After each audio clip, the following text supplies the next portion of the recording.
Tuesday, the 15th of November. We would ask that everyone please be seated as we call this meeting to order. As usual, we will start with our chaplain prayer, and I think we have Gary Jenkins here to offer prayer and the pledges. Maybe, yeah.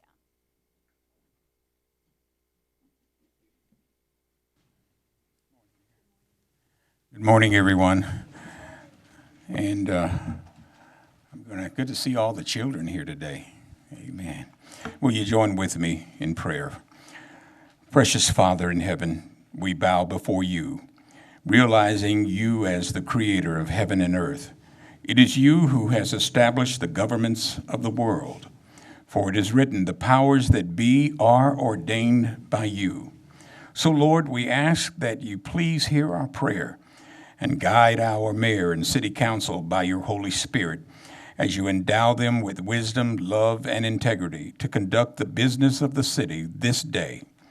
Bless our firefighters and police officers and all first responders. And finally, I ask you to be with Chaplain Marcella Jenkins, my wonderful wife, who's undergoing a procedure at this hour. And these things we ask in Jesus' name, amen and amen.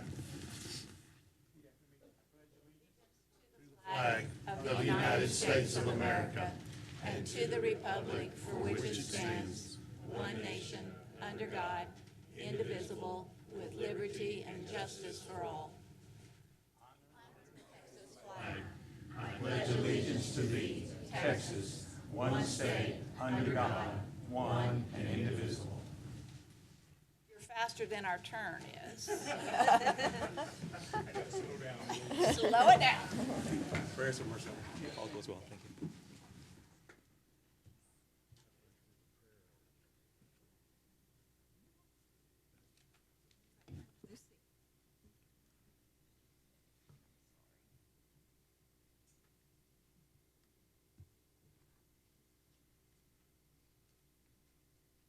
This morning we have four proclamations, and the first one will be National Family Literacy Day. Do we have folks here in the audience who are joining us for this? Please come forward.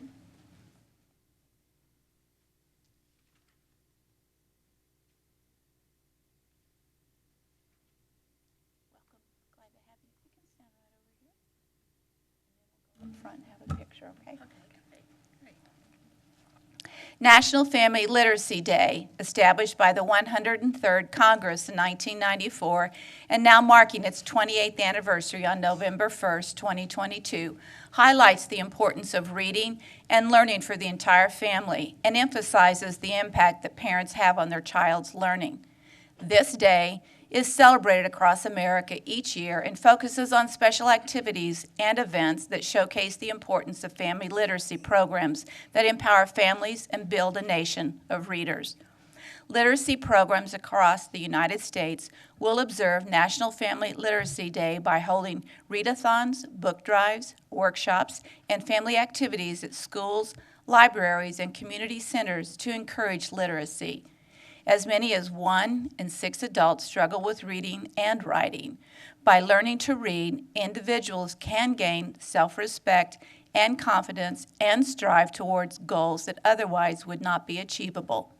The National Society of the Daughters of the American Revolution is a nonprofit, non-political volunteer women's service organization dedicated to promoting patriotism, preserving American history, and securing Americans' future through better education for children and adults.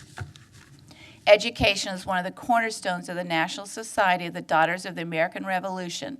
The Pocahontas chapter is committed to increasing literacy by promoting and supporting literacy programs.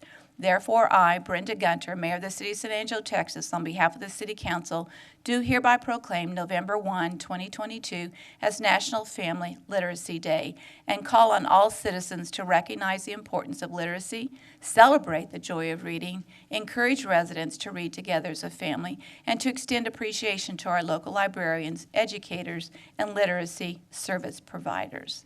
We will call November the 15th, the actual date. How about that? That sounds better. I'm going to give you this proclamation, and I would invite one or both of you to offer some comments.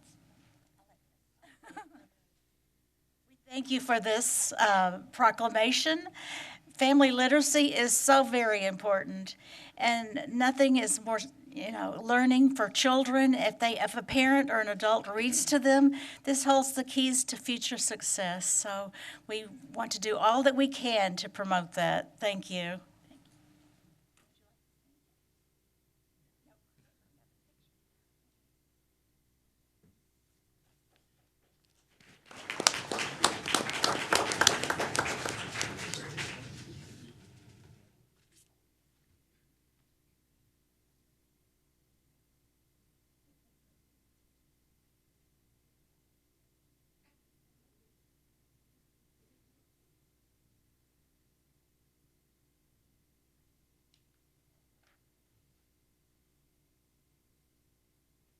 Our next proclamation is American Recycles Day, and I know we have a bunch of people in the audience for that, so would you like to come forward? Come on.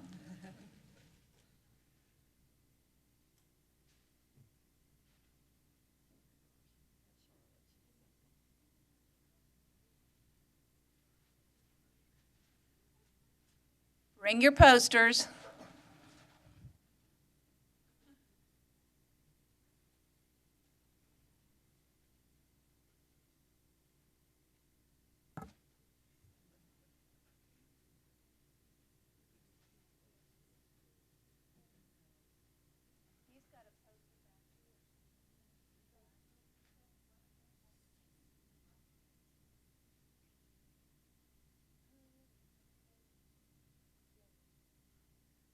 Okay, you ready? Yes, ma'am.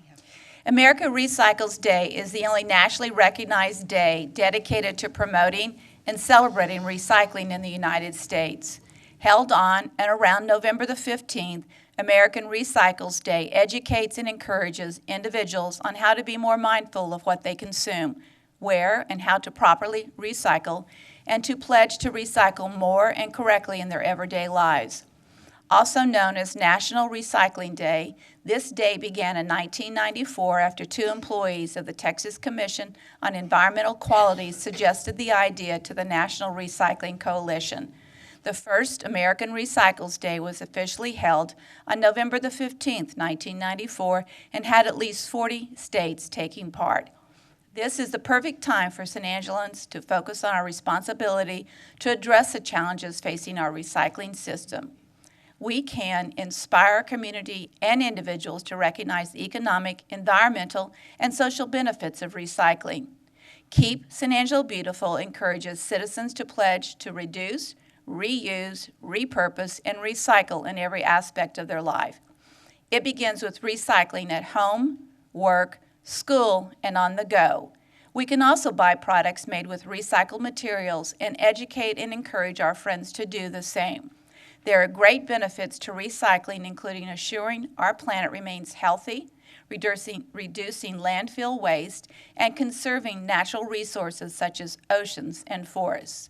Therefore, I, Brenda Gunter, Mayor of the City of San Angelo, do hereby proclaim November the 15th, 2022 as America Recycles Day and encourage citizens to think about having more green, energy-efficient, and eco-friendly products in our homes while preserving our earth for future generations to come. Charlotte, would you like to offer some words? Yes, just real quick. I'd like to thank our sponsors. Butts Recycling is with us today. Republic Services, we thank you so much. A couple of our major projects that we worked on in the past year, plus a few months, is our tire recycling project we're real proud of. We've removed over 15,000 tires in just a little over a year. These tires go to Burnett, Texas, where they are chipped into 1-inch squares and used for tire-derived fuel. The metals are stripped and sent to a foundry where they are turned into rebar and angle iron products. So we're real proud of that. We do have an event this weekend, so come out and join us at the Coliseum. 7 a.m. we'll be taking your tires, and they will go on to 4 18-wheelers. and they will go off to Burnett, Texas. So please join us if you can, 7 a.m. to 10 a.m. And then I'd also like to mention Ella Elkins, who saves the oceans. She's a sweet little girl in our community that picks up plastic bags. And her first event with us, she collected over 8,000 bags and broke her world record. Her second event with us, she collected 12,750 bags. So she's well over 20,000 bags, and these bags go to a church in Mertzen, and I want to get this right, First United Methodist Church, the Prayer Shawl Group. And these ladies actually strip the bags and weave it into a yarn, and they make mats for the homeless out of these plastic bags. And they do this every single week. It's very tedious work, but they just love it. So we're happy to support Ella as well. And these students are from TLCA with us today in Miss Lynn's class, and I think they have some messages for us. So if you're a speaker, you're welcome to come up here. Who would like to speak today? Come on. I know somebody does. Can't figure out how to get Come right through here. Come right through here. We'll get you there. Come on. You want to start by, let's see, we need to be able to see you. So come here. And we're going to reorganize this. All right. You want to tell us your name? Emma. Emma. Emma will tell the audience your name. My name is Emma. Perfect. Tell us your message and speak into the microphone so they can hear. At Texas Leadership, we want to help keep our city beautiful by recycling. We want to help reduce the carbon footprint and also help reduce the need for harvesting raw materials, save energy, reduce greenhouse gases, prevent pollution, and more. That's a big challenge. Thank you. Well done. Okay, come on. And your name? Steel. Steele, tell us your message. Recycling can also help improve water and air quality. These are building blocks for a sustainable growing community like San Angelo. Perfect. Thank you.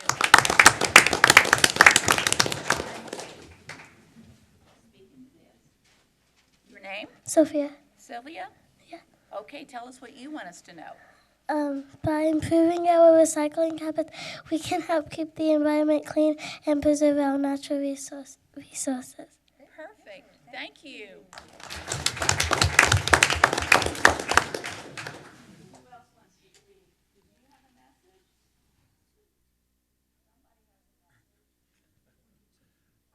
Yes, let's. Come on. You want to talk. Go right ahead. Tell me your name. My name is Judah. Judah, tell me what you want us to know. That- Speak right in here. That beautification projects are often undertaken by city councils and groups of the community. In order to boost tourism or other commerce, we want to bring in revenue to our city. Wonderful.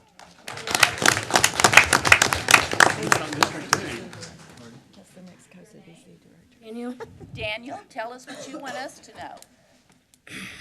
The Memphis City Beautiful Commission is the oldest city beautification project in the United States. It was established in 1930. Beautification has been around for a long time.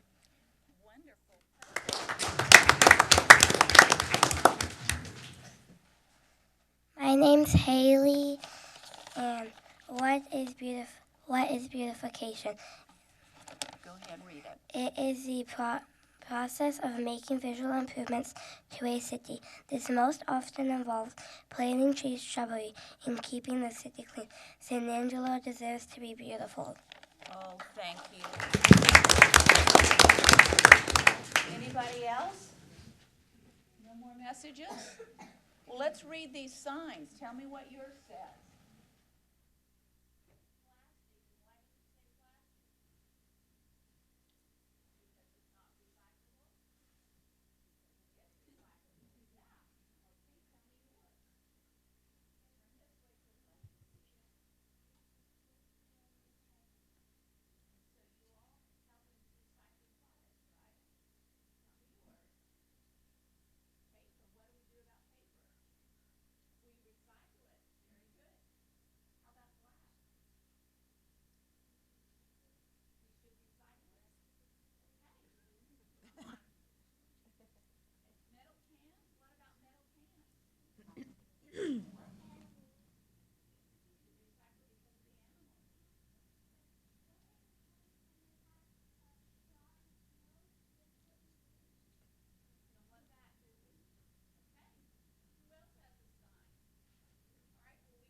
You might want to go back to the schoolroom now, You don't. even if you don't want to.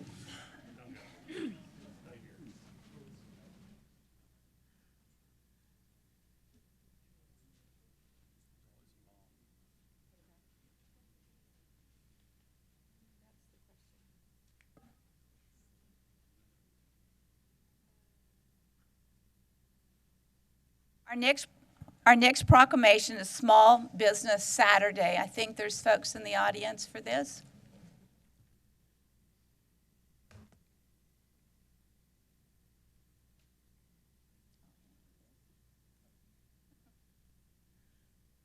Downtown San Angelo, Inc., in partnership with the ASU Small Business Development Center and the Chamber of Commerce, are represented as neighborhood champions of the American Express Shop Small campaign.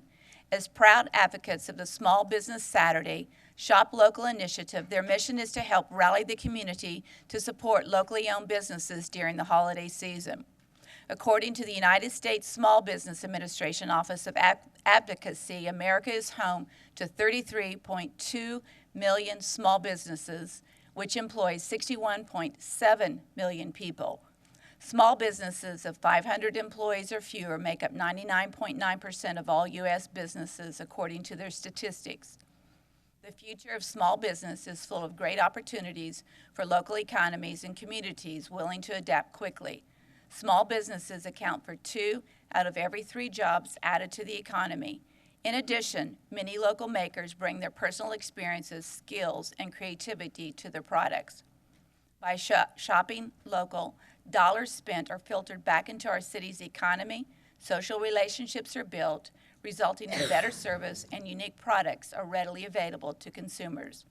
Therefore, I, Brenda Gunter, Mayor of the City of San Angelo, Texas, on behalf of the City Council, do hereby proclaim November 26, 2022 as Small Business Saturday and encourage citizens to support the many small businesses of San Angelo by shopping and dining locally on this day and all year long. Dale, please. Sure. Excuse me. Thank you, Mayor. I wanted to introduce Agape Monoa. She wrote the proclamation. She's an ASU intern working in our office. So I wanted to thank her for the research that she did in putting together the proclamation. I just want to remind everybody that when you shop small, you're making someone's dream come true. So remember that as you go out, and we're really in the crux of retail business, so get out there and make sure that you shop small. Thank you very much.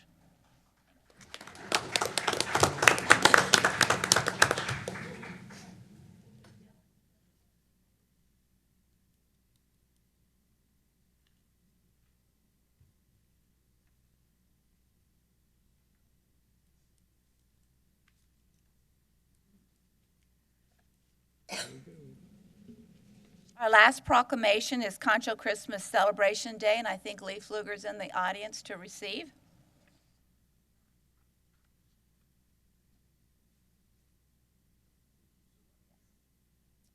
"2022 marks the 29th anniversary of Concho Christmas Celebration's annual Tour of Lights.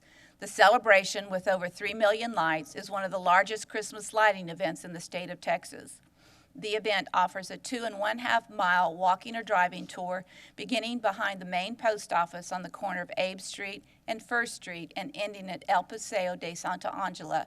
Those involved consist of hundreds of community volunteers who greet tour guests, inmates from the Department of Corrections and Tom Green County Sheriff's Office Community Work Detail who assist with installation of Christmas scenes, the members of the San Angelo Restaurant Association who supply meals to the inmates, and the RSVP volunteers who deliver the inmates' meals.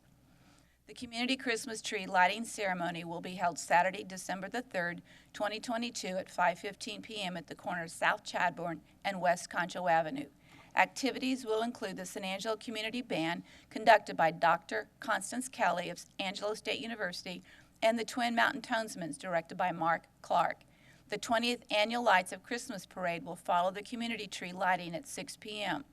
The parade may be viewed on Chadbourne between 4th Street and Concho Avenue, on Concho Avenue between Chadbourne and Oaks, and on Oaks back to 2nd Street. The Tour of Lights can be seen Sunday through Thursday from 6 to 10 p.m. and each Friday and Saturday from 6 p.m. to midnight, December 3rd through December 31st, 2022. Now, therefore, I, Brenda Gunter, Mayor of the City of San Angelo, Texas, on behalf of the City Council, do hereby declare December the 3rd, 2022 as Concho Christmas Celebration Day and encourage citizens to join the activities and view the magnificent holiday lights that have become a community treasure. Thank you. Thank you, Mayor, and thank you, Council, for all your support over these many years. And on behalf, it's my pleasure that on behalf of we have about 400 community volunteers that put this event on every year, and we've always enjoy celebrating the season and the birth of Christ. So we invite you all to come out and see what we've done this year, and look forward to a season that's going to be the best ever. Thank you very much.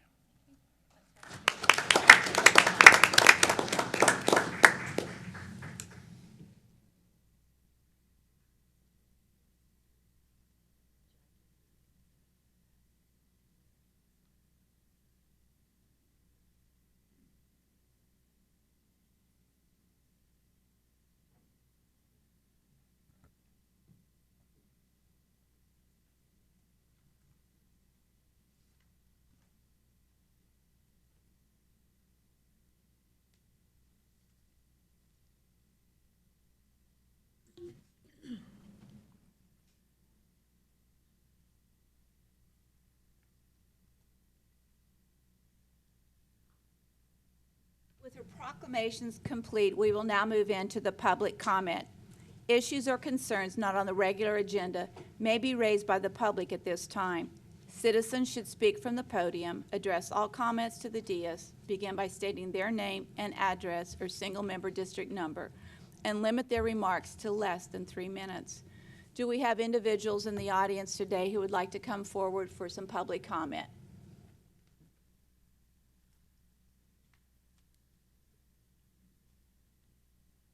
Good morning, Council. Anna Bartosh, SMD 5 or SMD 1, single member District 1, Mr. Heber.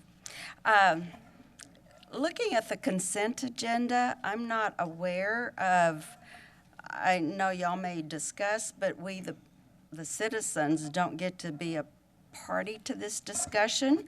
And items D, E, this is in the consent agenda, D, E, F,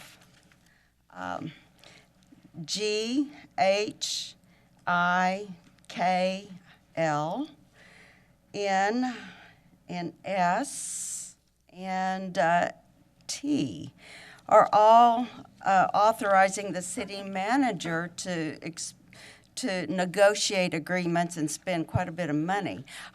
Is there any ever reporting to we the citizens about any of this? And can we expect the city manager to address all of these issues and at least give a synopsis of what went on? Thank you. Are there items on there, Daniel, that you want to discuss that have already been discussed and are just on the consent agenda? Not necessarily, Mayor. I know that the authority is given by the city council, as it always has been, not just here in this city, but other cities as well. The final authority to negotiate contracts does come to the city manager. It doesn't come back to the city council, but it is something that, again, city council gives direction, and from there, I move forward with that negotiation. I don't stray away from the direction given by council, and I work within that. If anything, what I try to do is negotiate a lower price for any, of course, I'm never going to negotiate a higher price, but negotiate a lower price for anything that comes up that's under my purview. What we will do in a little bit is ask council members if there's any of those items they would like to pull. But at this point in time, we're open for public comment. Any further public comment, please come forward. Can I make a comment Yes, you on this can. one? Sandra, let me ask this to Teresa and Julia. Is there any information that's given to us on the consent agenda that's not public to the general public? Generally, everything on consent agenda would be available to the general public.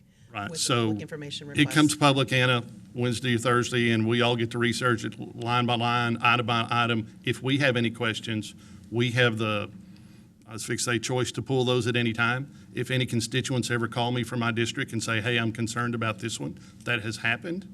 But as far as it goes right here, typically, the information that we all have is shared at the exact same time. And if somebody has questions, they usually present that to their council member, and then we discuss it with Daniel, or we bring it up right here, just to make sure you understand. And as I said, when we get to the consent agenda, I will ask council members if there are any items that they want to pull for further discussion. Any public comment, further public comment? If so, please come forward.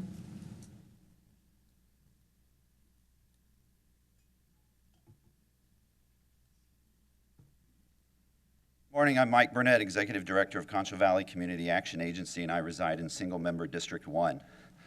Thank you for the opportunity to speak to you. I've talked privately with some of the council members and the mayor about CVCAA's continued role as an advocate and service provider for our low-income and homeless neighbors. CVCAA partners with the city, counties, and other area agencies in our work to combat poverty. CVCAA is active with the Concho Valley Homeless Coalition in its work to assist and serve our homeless community. The homeless individuals and families are our relatives, our friends, and our neighbors. For you on City Council, they are your constituents. To help our homeless neighbors, it will take a community-wide effort. We're in the middle of the National Hunger and Homelessness Awareness Week, which started on November 12th and continues through the 20th. My hope is that by speaking with you and through area agencies working in partnership, we can bring an awareness of the serious issues the homeless face in our community so that we can create some lasting changes. Several years ago, the only operating homeless shelter in our area was closed. Since its closing, our homeless neighbors have been without constant or reliable shelter. In the summer of 2021, the camping ban law was passed. This made it illegal for individuals to be homeless. The legislation comes after similar propositions passed in Texas, making it a misdemeanor to sit, lie down, or camp in public areas. The immediate need San Angelo must figure out is how to safely shelter these individuals, especially now that we are heading into the winter months. Programs like Out of the Cold and Into the Warm serve as Band-Aid at best. I'm asking that the City of San Angelo create a homeless shelter task force to grow community efforts in reestablishing a shelter. In addition to the traditional homeless shelter, one option would be to create a sanctioned campground for our homeless neighbors. The camping ban legislation has within it a way for local governments to submit requests to the state for designated campsites that meet certain criteria. A sanctioned campground would be the first of many steps towards adequate sheltering for our neighbors. I'm also asking that the city consider adopting a homeless Bill of Rights to further protect those at risk. Different cities and states across the United States have adopted these as a sign of support for their homeless neighbors. To combat the issue here in San Angelo, we are facing a large challenge. It's one that has been out of mind, out of sight too long. We have hundreds of our neighbors living on the streets, under bridges, in their vehicles, and in tents. Are we quick to discard these individuals? We should not. We should work together to provide shelter and assistance, and we cannot wait. I invite you to come to the Concho Valley Transit Annex on November 21st to our next Homeless Navigation Day, where you will see 10+ area agencies providing direct services to our homeless neighbors. This will enable you to see how an already thriving community of partnerships is working to meet the needs of our homeless neighbors. This partnership of agencies, plus the resources of local government, will enable us to move quicker to providing shelter. I look forward to working with you, the city, and our other area agencies for the safety of our homeless neighbors. Thank you, Michael. Further public comment?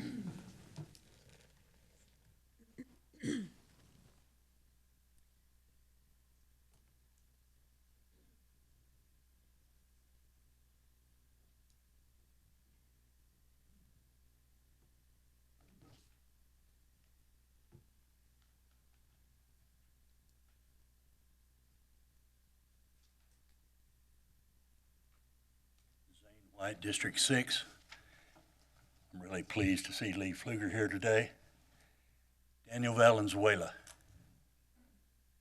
After months of me publicly exposing one of your most notorious scams against the city of San Angelo, and after months of you and other city officials desperately attempting to silence me, it should be obvious to every city official in this room that I will not rest until justice is done regarding this corrupt matter. For 17 consecutive years now, Lee Pfluger, who happens to be one of the richest men in West Texas, has somehow enjoyed the benefit of a free pass regarding appropriate management of the Hotel Cactus rooftop sign at his 14-story Cactus Hotel in the historic district of downtown San Angelo. In 2005, Lee Pfluger removed 12 of 22 rooftop sign letters at the Cactus Hotel, reportedly in order to upgrade the sign letters' interior illumination. Those 12 sign letters have remained missing from the rooftop sign mounting structure ever since, turning what used to be the iconic historical crown of downtown San Angelo's skyline into a disgraceful, embarrassing eyesore visible for miles. In February of this year, Lee Pfluger personally told me that it would cost approximately $400,000 to, quote, put the letters on. If that estimate is accurate, then removing the entire gigantic sign mounting structure could easily double that amount, putting potential sign restoration or removal cost in the neighborhood of $500,000 to $1 million or more. The City of San Angelo Code of Ordinance legally mandates that the Hotel Cactus sign immediately either be appropriately renovated or immediately removed. As you know, Daniel, when Lee Pfluger fails to do either of those, the City of San Angelo is legally mandated to immediately remove the sign and then to legally force Lee Pfluger to reimburse the city for removal expenses. These financial facts are just some of the dirty little secrets regarding this corruption. Maybe the City of San Angelo government doesn't want to be forced to spend an enormous amount of city funds to remove the sign. Maybe the city is anxious about having to legally force Lee Pfluger to reimburse the expenditure of those funds. There are many other obvious maybes regarding this corruption, but we'll leave those for another time. It's truly disturbing and infuriating that this entire city council continues to hide behind the obvious lies from City Manager Valenzuela and City Attorney Teresa James that my allegations are false. You should be ashamed of yourselves for not conducting due diligence as you are sworn to do on behalf of San Angelo's citizens. City of San Angelo's sign code regulations are crystal clear regarding this matter, and none of the insultingly outrageous legal interpretations by city officials can change that fact. I formally challenge Daniel Valenzuela or any other city official to publicly offer a legitimate defense, a legally legitimate defense against my corrupt allegations. Thank you very much. Teresa, you want to answer some questions and comment on the sign ordinance, please? I think I'm going to take that opportunity. We'll go right ahead. These accusations are made about city staff and city council, and we take them very seriously. Several times they've come up in public comment, and we have remained silent pending research on our part and behalf. I have requested this, and I've got some statements and some information here that represents what the city has, and what I have a personal statement in here too. In February 22, city staff and council members were made aware that Mr. Zane White was proposing a project to renovate the cactus sign. When the efforts to the proposal failed, Mr. White began what he termed, and this is his words, an aggressive campaign to get the city of San Angelo to take enforcement against Mr. Pfluger to compel him to agree with Mr. White's project or otherwise repair the sign. Mr. White made a complaint to the Sign Development Service Department, who began an investigation into the complaint. The complaint alleged that the sign is abandoned or defective since the sign was missing letters and no longer lights up. On May 18, 2022, a notice of violation was given to Mr. Pfluger under Chapter 12, Article 4, Section 12.04.014 of the Code of Ordinance, which addresses the sign maintenance and removal. So we pursued it at that time. As part of the investigation into the complaint, staff verified with a structural steel inspector that the sign is A, structurally sound condition and is not dangerous. That's point one. A drone was also flown around the building as to inspect the structural integrity and so the fire department could evaluate it. No structural or safety concerns were noted during that investigation. In addition, when providing information related to the complaint, the property owner indicated that the removal of letters to spell hotel on one side and the building ACTUS letters on the other side was done intentionally, not as a function of dilapidation or proper maintenance, but just so there were 5 letters on each side. Recent decisions by the U.S. Supreme Court severely limit the ability of the city to find sign violations based upon the content of the sign, rendering portions of our sign ordinance unconstitutional and unenforceable. Since the property owner changed the sign to read as it does intentionally, and there are no structural or safety issues that have been found, the sign cannot be found abandoned or defective. I mean, that's just how it is, merely because we want it to look a different way. As a result, staff closed the file in August of '22 and continues to evaluate the rules and regulations as they apply to the historic signs of the city of San Angelo. All of this information was provided to you, Mr. White, on August 31st of 2022. Though notified that the complaint was closed, Mr. White has acted towards city staff and city council, and I witnessed this again last night at a town hall meeting. These actions include, the first one is gaining access to City Hall building while it was closed during the lunch hour and attempting to enter the city attorney's office when it was closed. He publicly criticized and accusing members of city council and city staff of corruption through social media, but requesting to be friends or join their private social media accounts.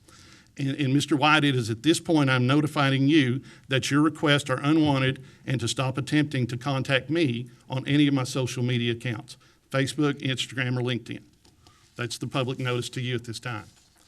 Repeatedly attempting to file citizen complaints in the city prosecutor after being told they are not complaints that the city would have jurisdiction over, and repeatedly using his right to speak at council during public comments to make accusations of corruption against city staff and council without providing any fact that would indicate this occurring.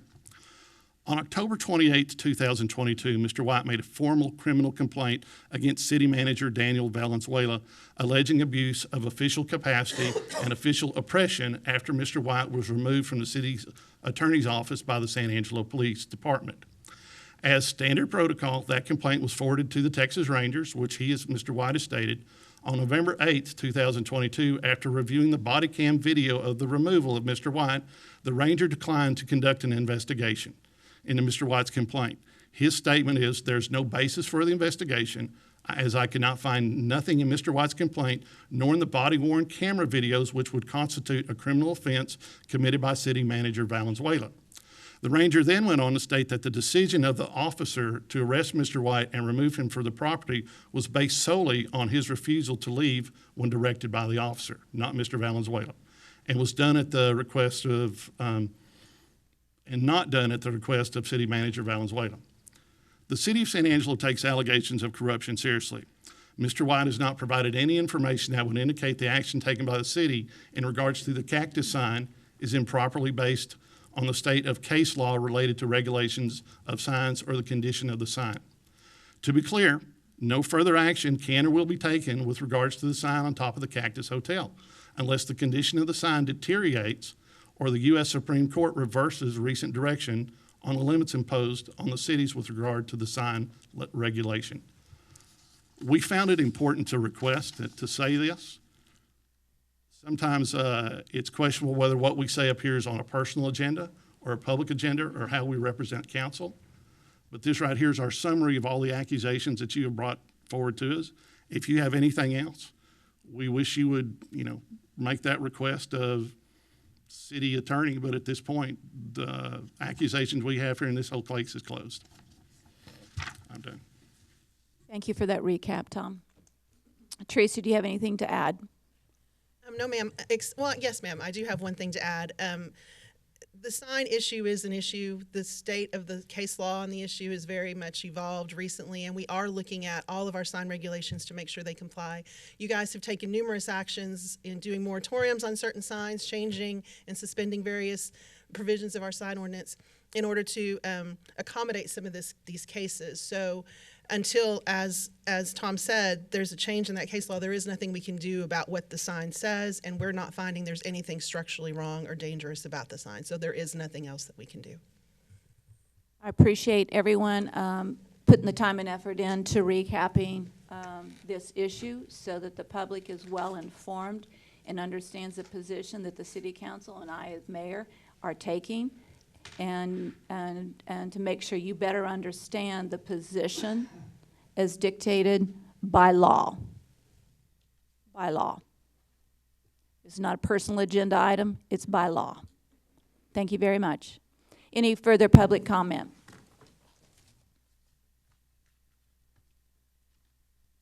Seeing none, then we will move into our consent agenda. I will ask each of the council members if there's any item that they would like to pull from the consent agenda for further discussion. Larry. E, O, and U. E, O.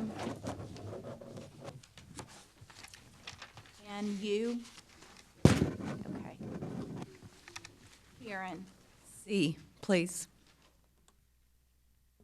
Carrie. Larry's already pulled mine. Tom. I'm covered, nothing to pull. Tommy. Okay. With that, may I have a motion for approval of the consent agenda with the exception of items C, E, O, and U? Did I miss Moved. any of those? So move. So moved by Karen, seconded by Harry. Any public comment on the consent agenda with the exception of the items that we are going to open up for discussion?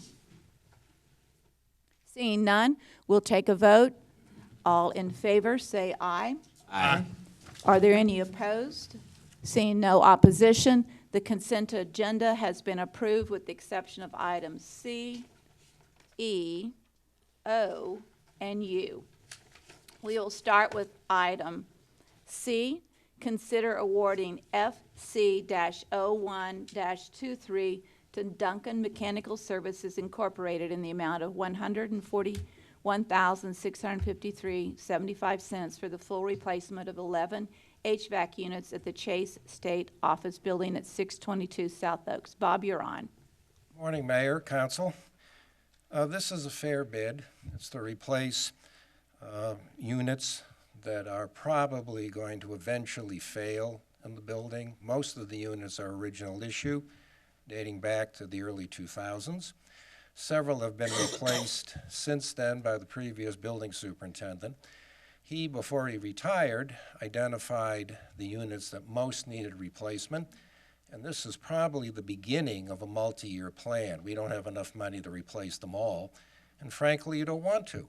You want your units to age over time. So the plan is over 4 to 5 years to replace them all and then monitor them and then keep that on a rotation basis. Staff believe it's a fair bid. We've checked out the contractor and I think it's okay. And there is money for this. Thank you, Bob. Do we have questions for Bob? I do, yes. Go. Good morning. Good morning. And thank you for providing the bid record and making it public. I know everyone appreciates seeing that you indeed solicited and received 4 bids and made your choice following that receipt of those information. I just have a couple of questions about procedure, I think. I can see that the funding is coming from capital line within Fund 201, governing state buildings. Correct. And while I certainly understand that the Chase office building is adjacent to the fort, it seems unusual to me. It's not a building that generates any tourism. It's an office building. So I think my question is, how did it come under your jurisdiction, and who benefits from the rent received from that Sure. building? Excuse me. Let's roll the tape back to 1980. That building used to be a manufacturing concept, the Monarch Tile Corporation.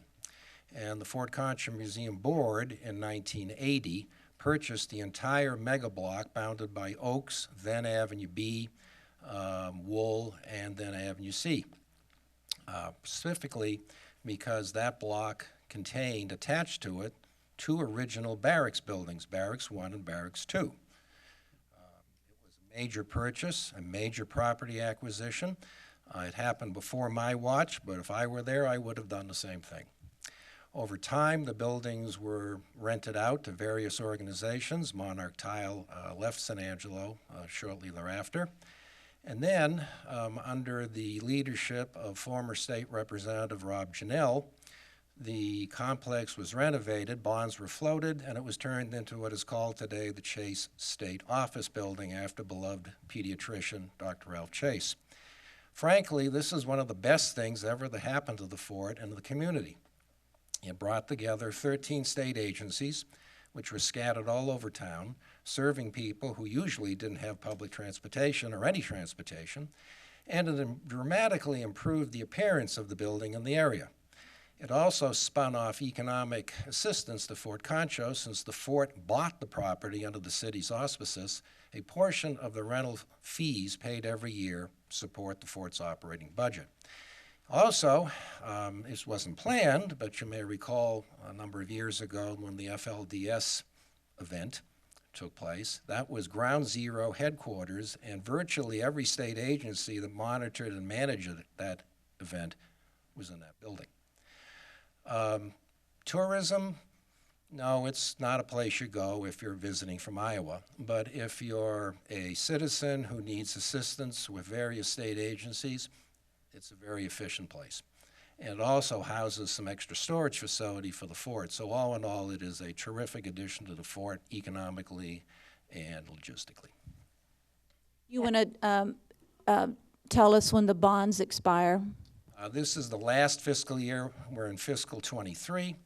And the certificates of obligation, which were issued 20 years ago and then reissued to save some money on interest, they will be fully paid off at the end of this fiscal year.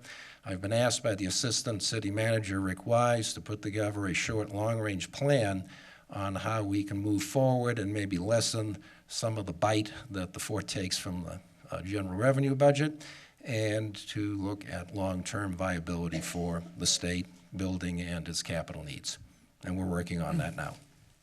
I want to thank you. I'm pretty certain that I'm not the only person that benefited from that history lesson. It was really interesting. It is a very interesting story, It is. and certainly most cities don't run forts, and most forts don't run state office buildings. So it's a definite A to B to C, but it's truly been a great development for the city and for the fort. Thank you so much. You're quite welcome. I do want to Go add, Mayor, very quickly, the good news, of course, about paying off the debt is right now the city's general fund is contributing toward the operation of the fort. So once it's paid off, that's less money, taxpayer money, that's actually going to be contributing toward the fort. It can be used for infrastructure, it can be used for other purposes, though. So I just want to make sure I pointed that out. We ask of Bob every year, when are those obligations paid up? And so we've been looking for 2023 every year. It's here. It's here. We finally made it. Congratulations. Well, thank you. Yes, Tommy? Bob, after the meeting, I want to talk to you about a short, long-range plan. I need a little help with that. There should have been a comma in there. Sorry, Bob. 3-slide limit. There you go.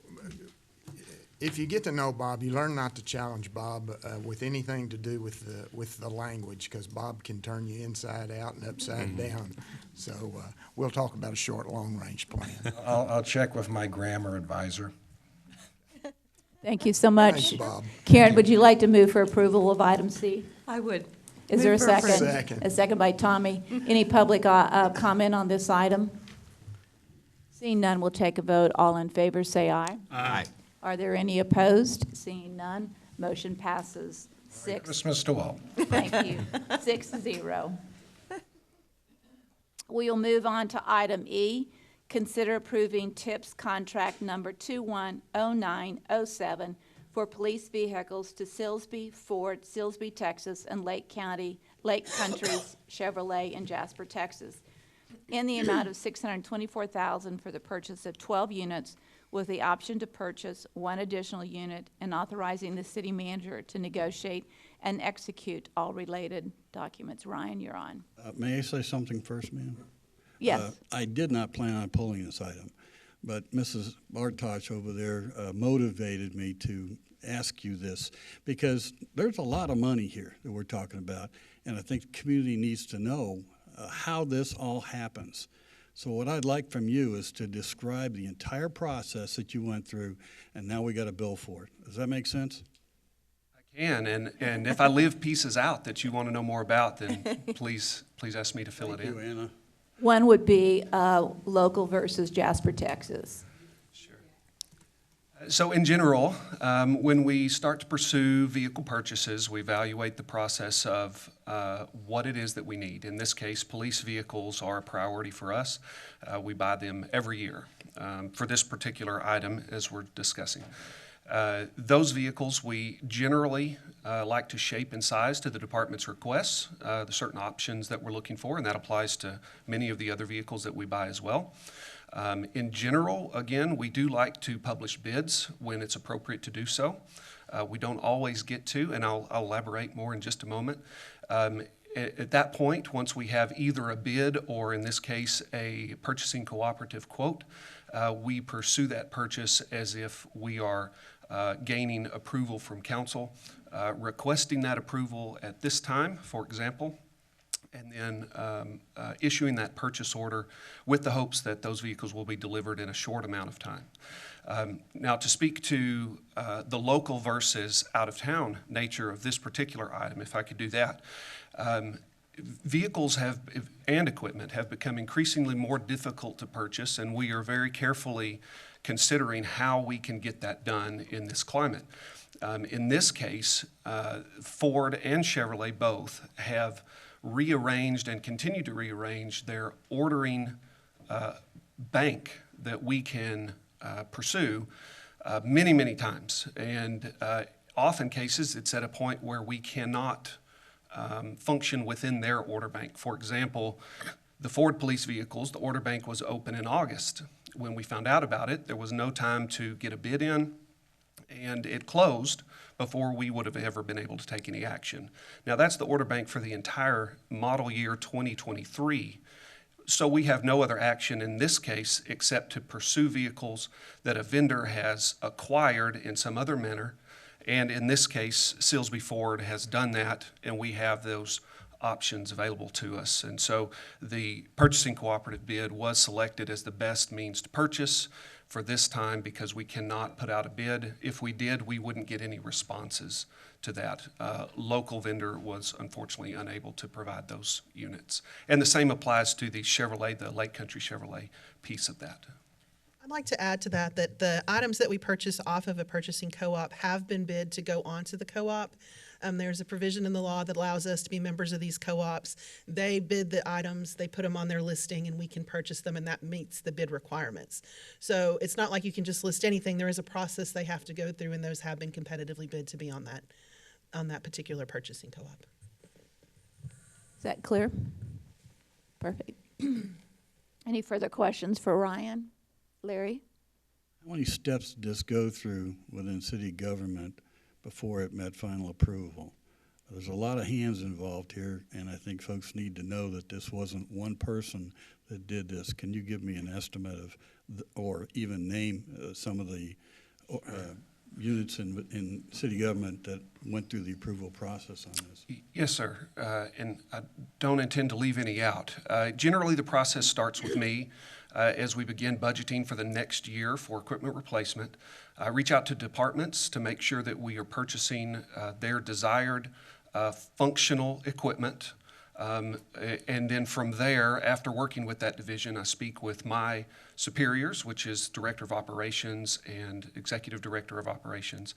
And at that point, we then pursue through purchasing the correct method, whether that be a bid or purchasing cooperative.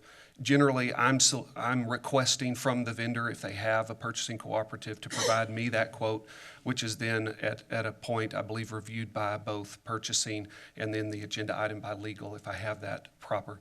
So all of those hands are involved in this, and ultimately all of yours to make that decision. I heard 6 steps. Right. Mayor, if I could. Before it arrives to council. Mayor, Yes, those sir. are just the pre-purchase steps. Yeah. There are steps involved in the actual delivery and post-delivery activity also. So he is jumping through a lot of hoops to make those purchases happen. And I'd like to add also that even after the decision's made by Ryan and he wants it on an agenda, Ryan, Patrick, Pete, Shane, David, Teresa, Jeffrey, Tina, and Julia all approve the item on the agenda itself. So it's a very complex process. They love it. We just want to make sure it's right, and we have lots of folks that help us get it that way. The question I had, and I think you answered it already, but okay, as I understand it, you would have preferred to go through Jim Bass. Well, I didn't say that specifically. However, I do like publishing bids, and we always welcome and appreciate local response. In this particular case, the timeline, the order bank timeline just was not in our favor for both the city of San Angelo as well as our vendors. That's a timeline set by the manufacturer that we all have no control over. Another problem you seem to have is it's an inflationary period. I saw your smile. Tell me about it. We are experiencing some very unfortunate inflation costs related to equipment. We were very thankful for the increase that the Equipment Replacement Fund for the General Fund received this last budget year, and we're doing everything we can to stretch those dollars as far as we can, and we're seeing some real inflation. Yes, sir. Further questions? I would like to thank Mrs. Bartosh for surfacing that, because a lot of people in the community don't know the wickets that this all goes through, especially when you've got as much money being spent as we have. They should have a very good feeling for this. These were very well thought out, and there was due diligence to each one of these actions. And I think you'll see that in all of these. Anytime you see my name on there, it's almost the same process every time, and that's what I come to you for, is for that approval to purchase equipment. So. All right, Larry, would you like to move for approval? Okay. There's a motion. Is there a second? Second by Tommy. Any public comment on this item? Seeing none, we'll take a vote. All those in favor, say aye. Aye. Are there any opposed? Seeing none, saying none, motion is passed 6-0.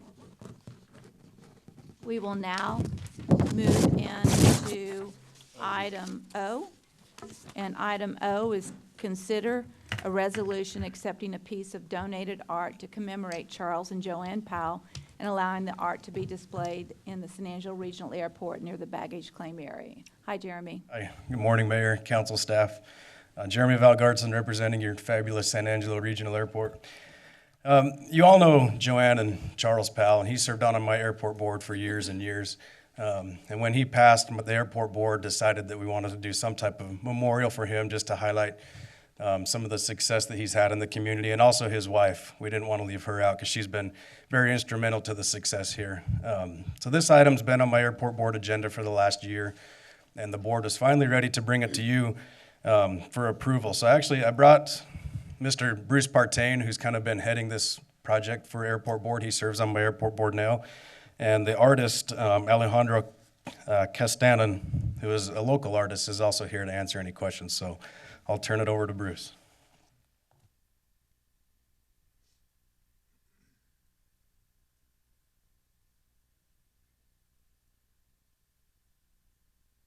Howdy.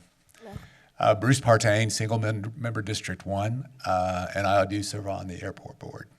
So as Jeremy mentioned, this is one of those evolutionary ideas. First we thought maybe a plaque would be appropriate. Then we talked about benches. And I'm kind of a visual person, so I said, what about artwork? What would be the process to do that? So the conversation, I've been told the green button is the button. There's the Powell. So, of course, Colonel Powell passed away in 2020, and then Joanne passed away in 2021. So originally the idea was Colonel Powell, but it just seemed like we were being directed to include Joanne, and it does seem very appropriate. In the meantime, several other commemorations have taken place. Buildings have been named after the Powells. There's a really nice memorial on the base.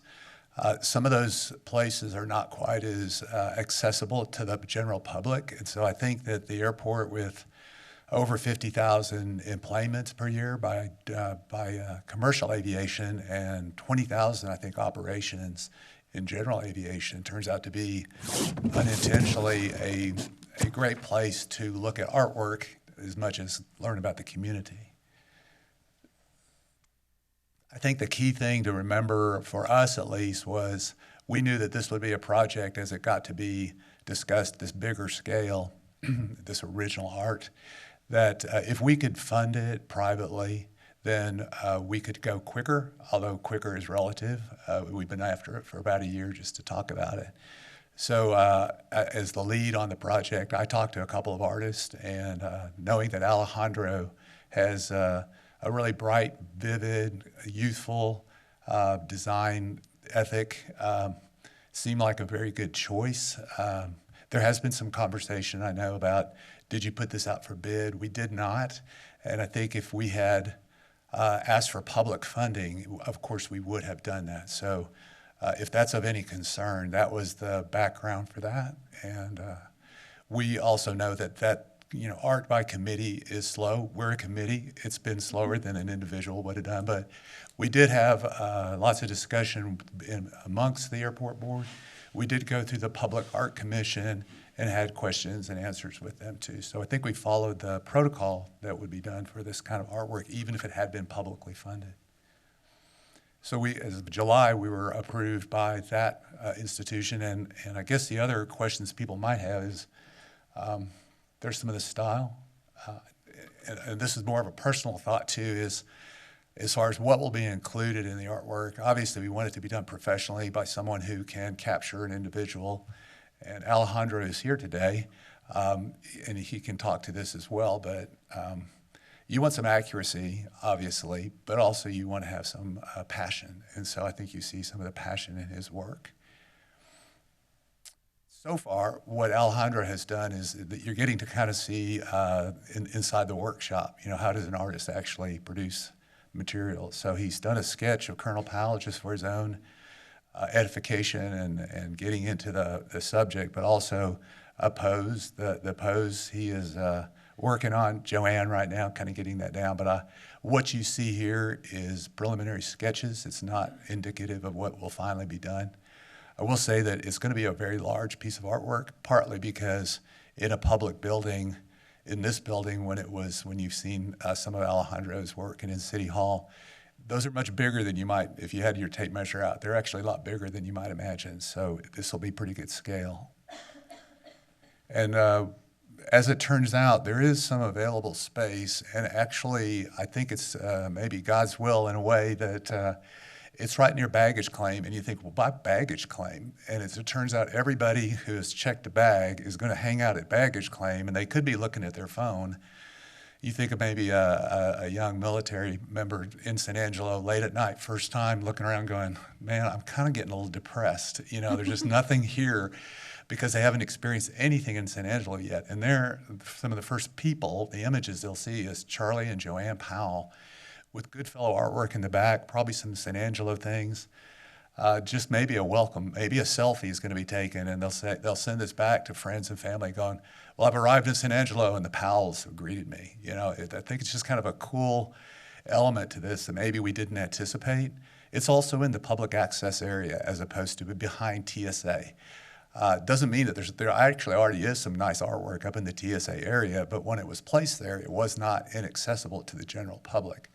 So I think there's opportunity to rethink the whole visual part about what is the airport. It's a place where a lot of commercial activity takes place, a lot of tourism, but also it's a potential place to just inform people, educate them, maybe excite them about where they are, and hopefully when they come back, always a greeting place that they realize that they are appreciated for being in San Angelo for a day or for a lifetime. So that's basically what I have. I'd be glad to answer any questions. And Alejandro's here in case you have any artwork question, because I'm a photographer. I'm not an artist. So, Larry? I've seen some of the artwork. It's beautiful. Okay, my complaints aren't with that, but I still, I'm not comfortable with the baggage claim area. I think Charles Powell would come back and haunt us if we put it there. When I'm in the baggage claim area, the focus that I have is I'm making sure that somebody else doesn't take my bag. I'm not really concerned about a picture on a wall, really. Okay. Point taken. Yeah, I'd like to rethink this one. Also, where would you suggest? Oh, I don't have the slightest idea. I know you got a bare wall there. Perhaps the upstairs by the gates. I don't know. You've got large TV sets out there with advertisements on them. I don't know that that's the best area. But the bigger thing is we have lots of people in this town who have made St. Angelo what it is today. And I think maybe we should expand our thoughts on this and consider how we're going to do this for a lot of people. One of my complaints about the airport is that they've tucked Mark and Jack Mathis around the corner to where you have to make a concerted effort to get over there to see them. I'd like to see it better than that for them, as well as the pals or other people who have been significant in the development of St. Angelo to be honored. I totally agree. I think the Mathis brothers in particular, it's a nice looking trophy case. Their picture, their portrait's in there, but you have to be directed to go find it. Houston Hart, how do we get these great you start going through the list and maybe you're gonna have a wall of fame instead of large portraits, but I think it's an opportunity. This building and City Hall both have taken that opportunity. I just think it's in a location. I totally agree with you. I would love to, pursue the next one. I agree with Larry that there should be a broader perspective in terms of what we choose to put on the walls of the airport. Mathis brothers specifically, people don't know why it's called Mathis Field. Most people in the audience probably don't know why it's called Mathis Field. And that is something that I think is important. And whether it's that small case or not, I think the story of the airport needs to be told. And Charlie and Joanne are really dear friends of mine. So this is not about picking these two people to honor and celebrate their contributions to San Angelo because they were significant. And no one had as much passion for our city as these two individuals have. So I'm excited to celebrate them, and I am excited to have Alejandro portray them. But I will say, Joanne was really, really skinny. Just FYI. We might get you to help choose the outfit too, because Alejandro's done some research with photos. Terry McKinney, the pal's daughter, has been very helpful to me as far as just gathering photographs. There's lots of formal portraits, but go back to the time period we're trying to portray, back more about the 1980s. There's not as more snapshots. So there's been so maybe some input on that would be very much appreciated. Jeremy, do you have some other comments? Yeah. Just to speak on the location, that we don't have a lot of empty wall space, and airports are all about revenue generation. And so if you look at all the other walls, they've got signs on them. So we have an advertising contract with McLaughlin. I don't know if we would have to amend the contract to free up some wall space to do something like this, but we look at it, we look at generating revenue first. That's the reason why we put it in the baggage claim. It was a blank wall, but we do get a lot of traffic over there, not just because baggage claim, but the rental cars are over there. So if you want to rent a car from Avis, you got to come to the airport anyway. You're going to go to that side, and you wait a long time to get a car if you're going to Avis. So there's people standing there waiting. It is a high visibility area, so we are open to suggestions. We're going to need to look at the advertisement agreement if we are going to consider moving the advertisements from one wall to another to highlight the history of the airport. Well, I think the other thing we need to keep in mind is if we can expand on the idea of celebrating Mathis Field, why it was named Mathis Field, the history of that airport.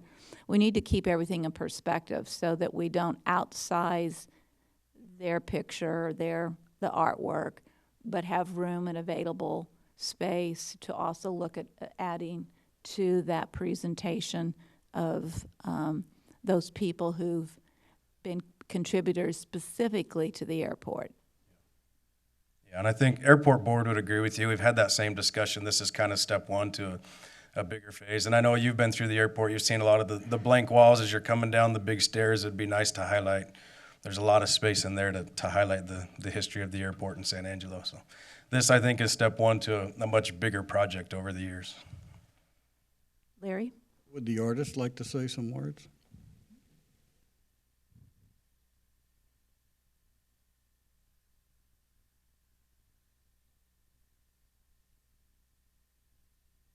Morning, everybody. Thank you for having me. Yeah, it's a pleasure. I just wanted to express it was an immense honor to be approached. Although I don't know if I was the first choice, Bruce, but either way, I was picked, and that's great. It's an immense honor. I served 8 years in the Air Force myself.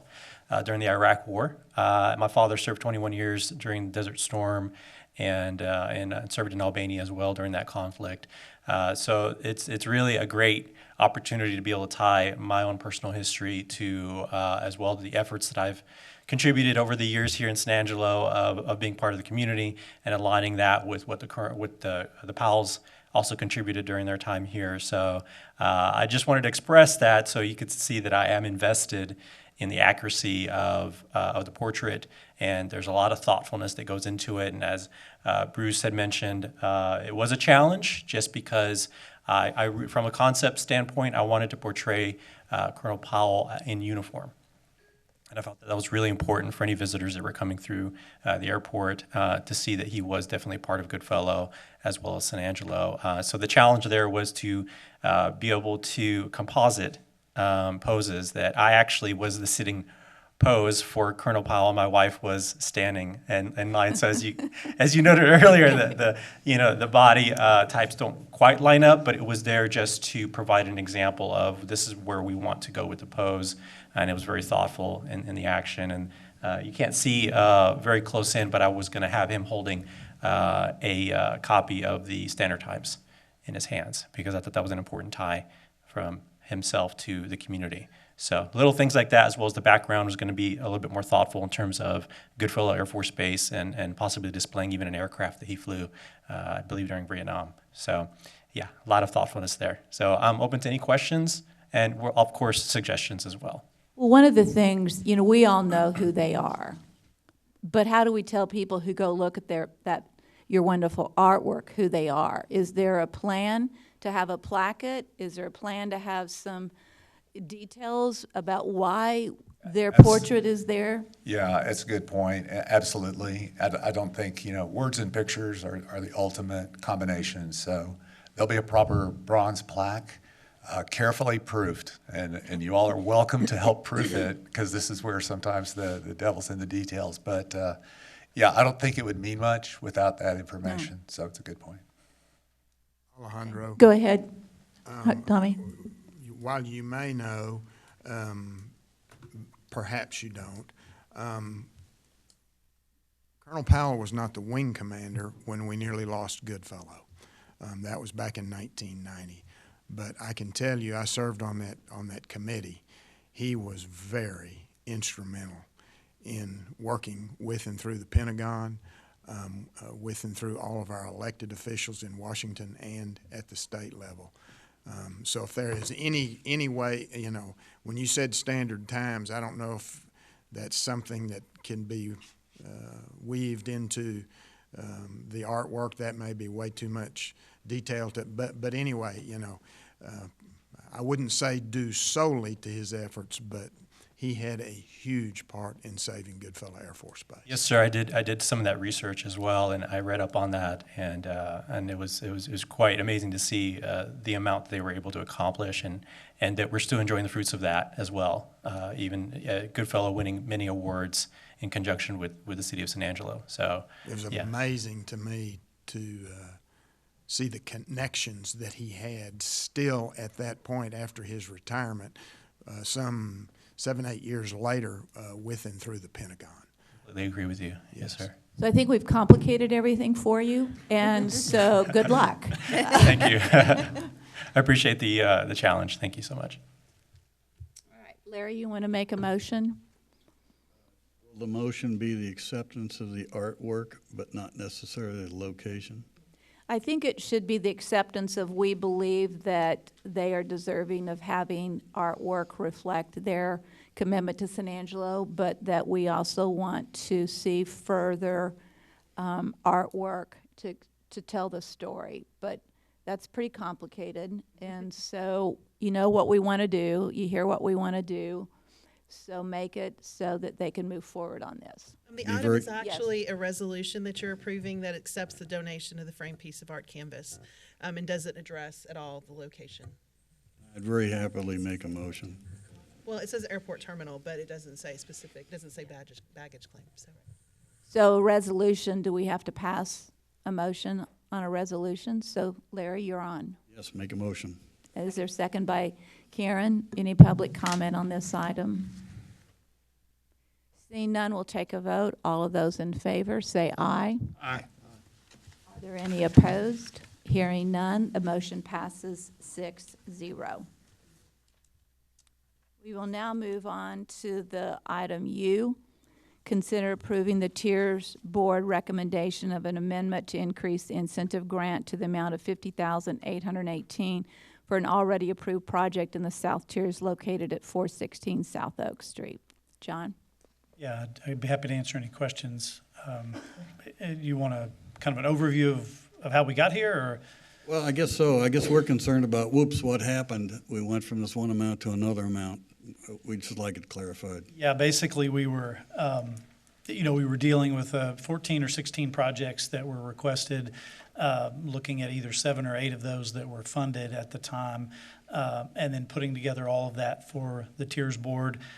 This one, it was a list of 2 pages of improvements, and the board typically would recommend approval of eligible expenses. And so on these 2 pages of 40 or so improvements, about half of them were ineligible. And so as we totaled up the eligible costs, basically all of the costs on page 1 were eligible. What we thought all of the costs on page 2 were ineligible. Mixed within those were 2 eligible expenses that just didn't get included when we presented it to the board. And so again, when it went to them originally, their recommendation was to fund all eligible expenses at 75% of the total. But having left that small amount out, we went back to the board at their October meeting, and they recommended approving that additional amount for the amount that was left out. And so that's coming to you for final approval of what the board, that board adjustment. And there are monies available for this? Yes, there are funds available. This is in the South where funds are tight, but there are still sufficient funds available, and there would have been at that time had they chosen to, or had we presented it with the full amount, they could have approved it at the time. That's correct. Any other questions for John on this item? All right, John, you want to make a motion, Larry? Make a motion. There's a motion for approval. Is there a second? A second by Tommy. Any public comment? Seeing none, we'll take a vote. All of those in favor, say aye. Aye. Hearing no, any noes? Hearing no noes? No noes. Then we'll take a vote. All of those in favor, say aye. Aye. Any opposed? With none opposed, the motion passes 6-0. We will move on to the regular agenda. Comments regarding items on the regular agenda may be made by the public when each item is discussed as outlined above. Applicants, proponents, and appellants are exempt from the time limit above and instead must limit their remarks to less than 5 minutes. Item A, consider awarding the purchase of 2 ambulance boxes to Fraser Limited using HGAC contract number AM10-20 in the amount of $391,072 for fiscal 2023 for the purchase and installation of 2 ambulance modules, utilizing general fund balance in the amount of $277,396, and authorizing the city manager to negotiate and execute all related documents. Corey, you're on. Good morning. Good morning. Yeah, so this is just a request to, here, let me hit the green button. Award Fraser Limited the contract to mount 2 box modules onto 2 Ford chassis. Questions? Comments? Is that the entire presentation? No. Yeah. You get bonus points if that was the entire presentation. Exactly, we're waiting. There we go. I was hitting the green button. So the cost total for both box modules is $391,072. And they're budgeted from, like it says there, one's going to be from the 501 fund and one from the uncompensated carry cost reimbursement. So these are budgeted for already, and this is just kind of a standard step we do every year. So, any questions? Larry? Is this a replacement or is this additional to the fleet? This is replacement. We replace 2 every year. Does this mean we're gonna have to replace the truck itself at some time in the near future, or is that not germane to this? You know, I Yes, don't know how old your vehicle is. In addition to that, we purchased 2 cabin chassis Fords, and then we take those 2 cabin chassis to Houston, where Fraser will mount the 2 boxes on each unit. So, yes, I think Mr. Kramer, he's the one who takes care of the cabin chassis. So, this is just the 2 box modules. Ryan, you want to come up and talk through this process on this? Because I think we have found value in not buying the unit with the chassis with the box on top of it, but by buying them separately, there's cost savings, if I'm not mistaken. That's right. In the past, we have compared the cost of just buying the entire unit, pre-built, if you will, from Fraser, and it is in our best interest to bid out the chassis and then send the chassis to Fraser on our schedule virtually, and then have those boxes either ready to mount or mounted when our chassis arrive. So we do split it apart to save the dollars, plus that allows us to get the chassis that we actually feel fits the bill, if you will, with the options that we want, instead of just accepting whatever Fraser has available. So that is in our best interest, yes, ma'am. Does that answer your question, Larry? Other questions from council? Seeing, I've got one, Brenda. yes, go ahead, Tom. So Corey, just looking at this box versus the old box, is there a lot of changes and updates between an old box and a new box to how you can provide the information to the hospitals when you're in transit? There is a lot of changes recently, and forgive me, I'm new and I've been drinking a lot of information through a water hose, literally. So I'll do the best I can. But this gets us in compliance with whatever we would need if somebody would look at it from a state Yes, especially safety. The last few years, I think there were some incidents in recent history, and some of the oversight from the state of Texas and such has made it much more difficult to live up to their standards, I guess, so to speak, safety-wise especially. Right. So, But it's my understanding this brings us up to compliance. Thank you very much, Corey. yes, sir.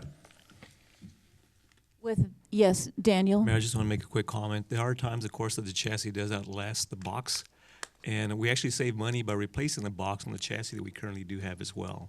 So we've done that numerous times, and that's something that I like about the whole concept about bringing the box and actually setting it on the actual chassis. Again, it's a money-saving measure. Well, the wear and tear on the vehicle is greater than the wear and tear on the box. So one will run out before the other. So Yeah, it gives us good options in the strategy. future, so it's nice. Yeah. Okay, with that, then I need a motion for approval. So moved. So moved by Tom, seconded by Second. Tommy. Any public comment on this item? Seeing none, we'll take a vote. All in favor of approving item A, say aye. Aye. Are there any opposed? Hearing no noes. Item A is approved 6-0. Item B, consider ratifying the professional services agreement by and between the City of San Angelo Development Corporation and the San Angelo Chamber of Commerce, and authorizing the board president or their designee to execute all necessary documents. Michael, you're on. Good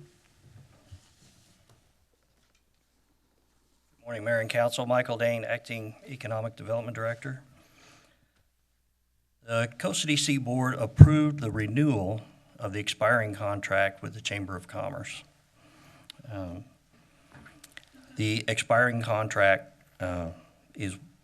contains the following terms, and those are the terms proposed in the renewal. 2 years in length, $262,500 per year, paid quarterly beginning January 1st.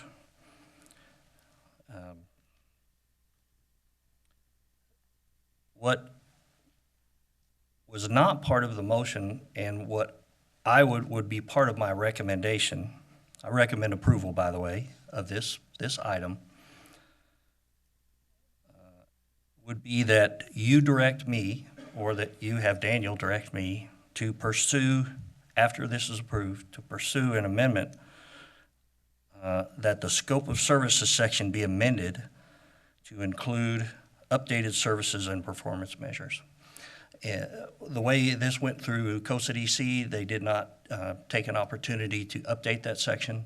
The chamber personnel said, we think that needs to be updated. And in discussing this item moving forward, the mayor observed that that section does need to be updated. So it was an obvious thing. I think other council members have observed that needs to be updated. And so your opportunity today, obviously, is to vote this up or down. If you vote it up, my suggestion is, which is my recommendation, that Daniel direct me to pursue an amendment to the contract to update that section. If you vote it down, we will attempt to update that if we can, do it in a timely fashion when we bring it back to council with updated terms. Do we have questions for Michael? I have a couple. All right, so I agree that the dollar amount is very digestible and a good dollar amount. I'm a big believer that economic development is hugely important to the city of San Angelo. And I believe that hiring the right people, and I believe we have Michael Looney hired, he's the right person for the job. But I also believe in giving him a strategy for success. And I believe when you look at these Exhibit A scopes of services, it's really a scope of services that would not allow one to be successful if they were rated and reviewed based off of these scope of services. So I'm a big believer that we need to re-review these scope of services because in 2022, which this contract would go into 2023, life has changed since these scope of services were written. And I think to push it through quickly through COSA DC without reviewing those, knowing that market conditions and other issues have changed, we as a council need to expect that we are re-reviewing those and making a scope of services that are executionable, have a path forward, a body of work, and something that really, when you come back to review the success and the challenges attached to economic development, there's really a program that you can reflect on and say, this worked, this doesn't work, what do we need to change, what do we don't need to change. In going through this, I'm astounded, quite honestly, that there's 14 tasks. It's too many. I think what we have to do is to reduce the number of tasks, and underneath those bullet points that are tasks, list those things underneath that task that are attached to that are executionable. This is a lot of words. It's a lot of paperwork. It's, I think, a tough thing to hand to somebody and say, hey, Michael Looney, make all of this happen. I think we need to prioritize tasks. I think we need to be supportive of the challenges and the issues that are out there. But what we can't be is making excuses, and I'm not saying they are, so make sure there's no point on that. But we have to make sure we know we are in West Texas. That's not an excuse for not being successful. We've always been in West Texas. Our location has not changed. The challenges that exist for West Texas exist. That's where we are. That's where we live, and that's where we want to make things happen. And second of all, unemployment is not a good excuse for lack of economic development. Many cities have lower unemployment rates than we do. What you have to do is make sure that businesses that we're trying to attract understand that we're going to find a way to find the workforce. A good example, Amarillo, Texas just landed two major developments, and they readily said, we don't have the 1,600, the 2,000 people that are going to be needed to make these businesses happen. But we've got 2.5 to 3 years to get the people trained, employment available to make these companies successful. And I know that workforce development is something that is important to the chamber. They've talked about it, they're working on it.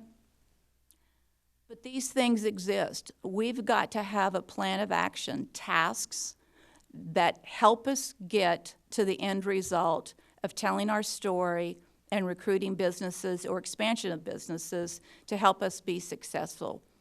I'm proud of the city of San Angelo. I'm proud of who we are, what we are, and I know that we are a community that many people would like to be a part of. How we go find them, where they're at, how we get the message out in terms of what we are is certainly a challenge, but one that I know we have ample people and talent to be able to do that. But I can't accept a scope of services that's 14 tasks. We ought to have 5 tasks with line items underneath those tasks that say these are the things that would need to be done to be successful in accomplishing those tasks. And so this is not a challenge about whether the contract is whether we support the contract or not. It's about scope of services attached to the contract. And I think it needs dramatic review. Other questions or comments? Tom? So, Michael, how long, and we may have to ask, just bounce around the finance, was this the exact same contract that was before and before? I mean, is it updated? Does it change every time it comes for renewal? Or has this been the same one we've used for the past 10 years? I think this has changed to a small extent each time. Because of the way this came through the COSA DC board, this one, as it sits before you, is exactly as it is expiring. And so that's how it would move forward if you approve today. And it would be altered by the amendment that we would propose in subsequent action. Well, I'll agree with the mayor. It's not about the money. It's about updating it. It's anything to make a document shorter that, number one, grants it more flexibility, but also gives it more accountability to our constituents and the money we're paying out. I'm in favor for. But I'll agree with the mayor. As you sit down and go through 14 pages of this document, it looks, there's times it's excessive, but it's very broad. And we want to look at if it's a 2-year document, we want to measure things over a 2-year period and get a look at it. And I think our constituents deserve that.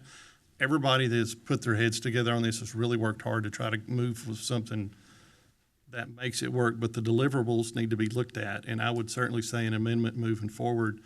Now, if I understand it right, this come to us on a vote up, yes or no, correct? Post-CDC level. And I want to make sure that there's input from multiple areas. Certainly the Chamber of Commerce's input on it, certainly the person who expected to execute it, which is Michael Looney. I mean, he's been doing this, 5 years, 6 years, 7 years. How many? 8. So I think Michael Looney needs to have the ability to input on some of these tasks. I think, again, I repeat, 14 tasks. It's not right, and it needs to be revised. It needs input from someone we are going to expect to deliver on this contract. And I think that we as a council we've got some new new appointees on COSA DC. I know I'm not talking into this. We have some new appointees on COSA DC, and I want to make sure that multiple people have input on this and not a contract with an Exhibit A scope of services attached to a contract that was last year's or the year before. There's references to COVID in here. So I think we need serious evaluation, and I want us to be successful. I want us to know at the end of the day, whenever we have presentations made to us, that it is attached to the deliverables and a commitment to the scope of services expected by the Chamber of Commerce and their team of people. Karen? Since we are discussing amendments that are suitable to this particular contract, I would like to put forward the possibility that we consider amending the contract to be 1 year in length rather than 2. And the primary reason for that is the fact that we are lacking a director at COSA DC, and it might be a courtesy to the incoming new director that we have opportunity for that person also to put their eyes on, put their mark on what is happening going forward. So it's less limiting for a newcomer to serve, if that makes any sense at all. And I'd also like to ask if it would be possible to invite Mr. Koenig to come forward. I have a question for him that I think might be useful, given the discussion. Sure.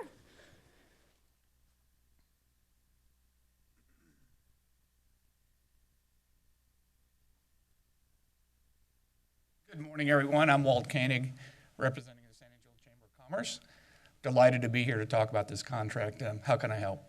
I would be very interested in having you give the room and those listening online or by television a brief description of what is meant by the term economic gardening and how that informs the work that you do at the Chamber. Well, economic gardening is really a business retention and expansion effort where we look at our local businesses and we treat them as long-term accounts versus single transactions. And we work with those entities when they come in to ensure that they are facilitated in their growth plans and they grow as in a garden. So the greatest example of that we have is the SMC Global account. They started with a relatively modest warehousing facility.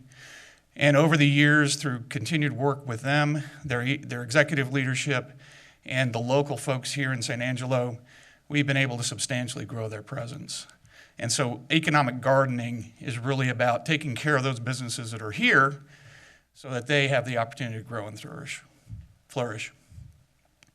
Thank you. I think that's important, and I realize it doesn't stop you from economic harvesting or whatever you would refer to it as, where you go outside to attract new businesses to come to San Angelo. But I think it's helpful for everyone to understand that you are actively involved in supporting local entrepreneurs and seeing that they get to next level success. And some of that is Economic Development Division, and some of that's Core Chamber. I mean, with the Core Chamber, we are very, very involved with our smaller local businesses to make sure that they have the facilitation, training, resources, and market exposure to grow. But from the industrial standpoint, that's where we work with the Allen Transports, the SMC Globals, and the others to ensure that once they establish here, they have a successful experience so that they want to continue to invest in our community and invest in our workforce and invest in their development. So, business retention and expansion is an incredibly important part of what we do because not only does that help us grow our economy, it also keeps our local industrialists on board with the agenda, and they get the love and care that they need. One of the things, I love numbers, and I like talking about numbers, and I look at what is sort of a 54,000 population workforce here. And I always want to remind people that let's say we recruit a new company who needs 100 people. Those 100 people are a very small part of the already existing 54,000 people that are looking for jobs here in San Angelo, Texas. There's also an 80-20 theory that always says 80% of your 20% of your business will come from 80% of your customers. And so it says that statistic tells you that our greatest growth and opportunities probably exist with those people that are already here. And so the other issue with this contract is the following. 2 years ago, or maybe it was a year ago, the business expansion was done by a person in the Business Resource Center under Guy Andrews. So if that person had that job, but that person's no longer here because she got promoted, but we had another person in that job, so who is doing it? Is it the new economic development person, Guy Andrews' replacement, or is it the Chamber's responsibility? And certainly it's both. But on the other hand, the scope of services should be reflective of that and make sure that we are, and there's a line item in here that says that. But again, we can't be pointing fingers, no, it's your job, no, it's your job. Well, whose job is it? And someone owning that. And I think SMC Global, although they're a relatively new company here, they're not someone who's had a history of 50 years here, or 40 years here, or 30 years here, or 20 years here, not even 10 years. Correct. And they certainly have found this to be a great community to grow their business in. And we're proud of that. And they're a great example. There are other great examples of people we've worked with who've been here a long time. And we continue to do that. And you continue to do that. Our citizens want to know, first and foremost, what are we doing for those people already here? Yep. And the question I always ask is, why do you keep looking outside our city limits for companies, how about me? Indeed, and especially when we're applying public funds to attracting new businesses, obviously that creates some potential turbulence with our existing businesses who may not have had such an opportunity. So we're very conscious of that. You know, it's a great discussion. I will say, and Michael Dane alluded to this earlier, the chambers wanted to have this update done. We're very on board with making sure that we're all aligned. I'm a big fan of strategic planning, and I'm a big fan of collaborative effort. And at the Chamber of Commerce, we are certainly looking forward to having meaningful dialogue across all constituencies to make sure that we mobilize our considerable resources in an effective way. You have my commitment on that, you have my team's commitment on that, and we look forward to really a great 2023 going forward with those resources marshaled. In response to your question, who's responsible for business retention expansion, we have picked up the ball on that given the transition that's occurring. We're certainly happy to take and bring more resourcing and more collaborative effort into that.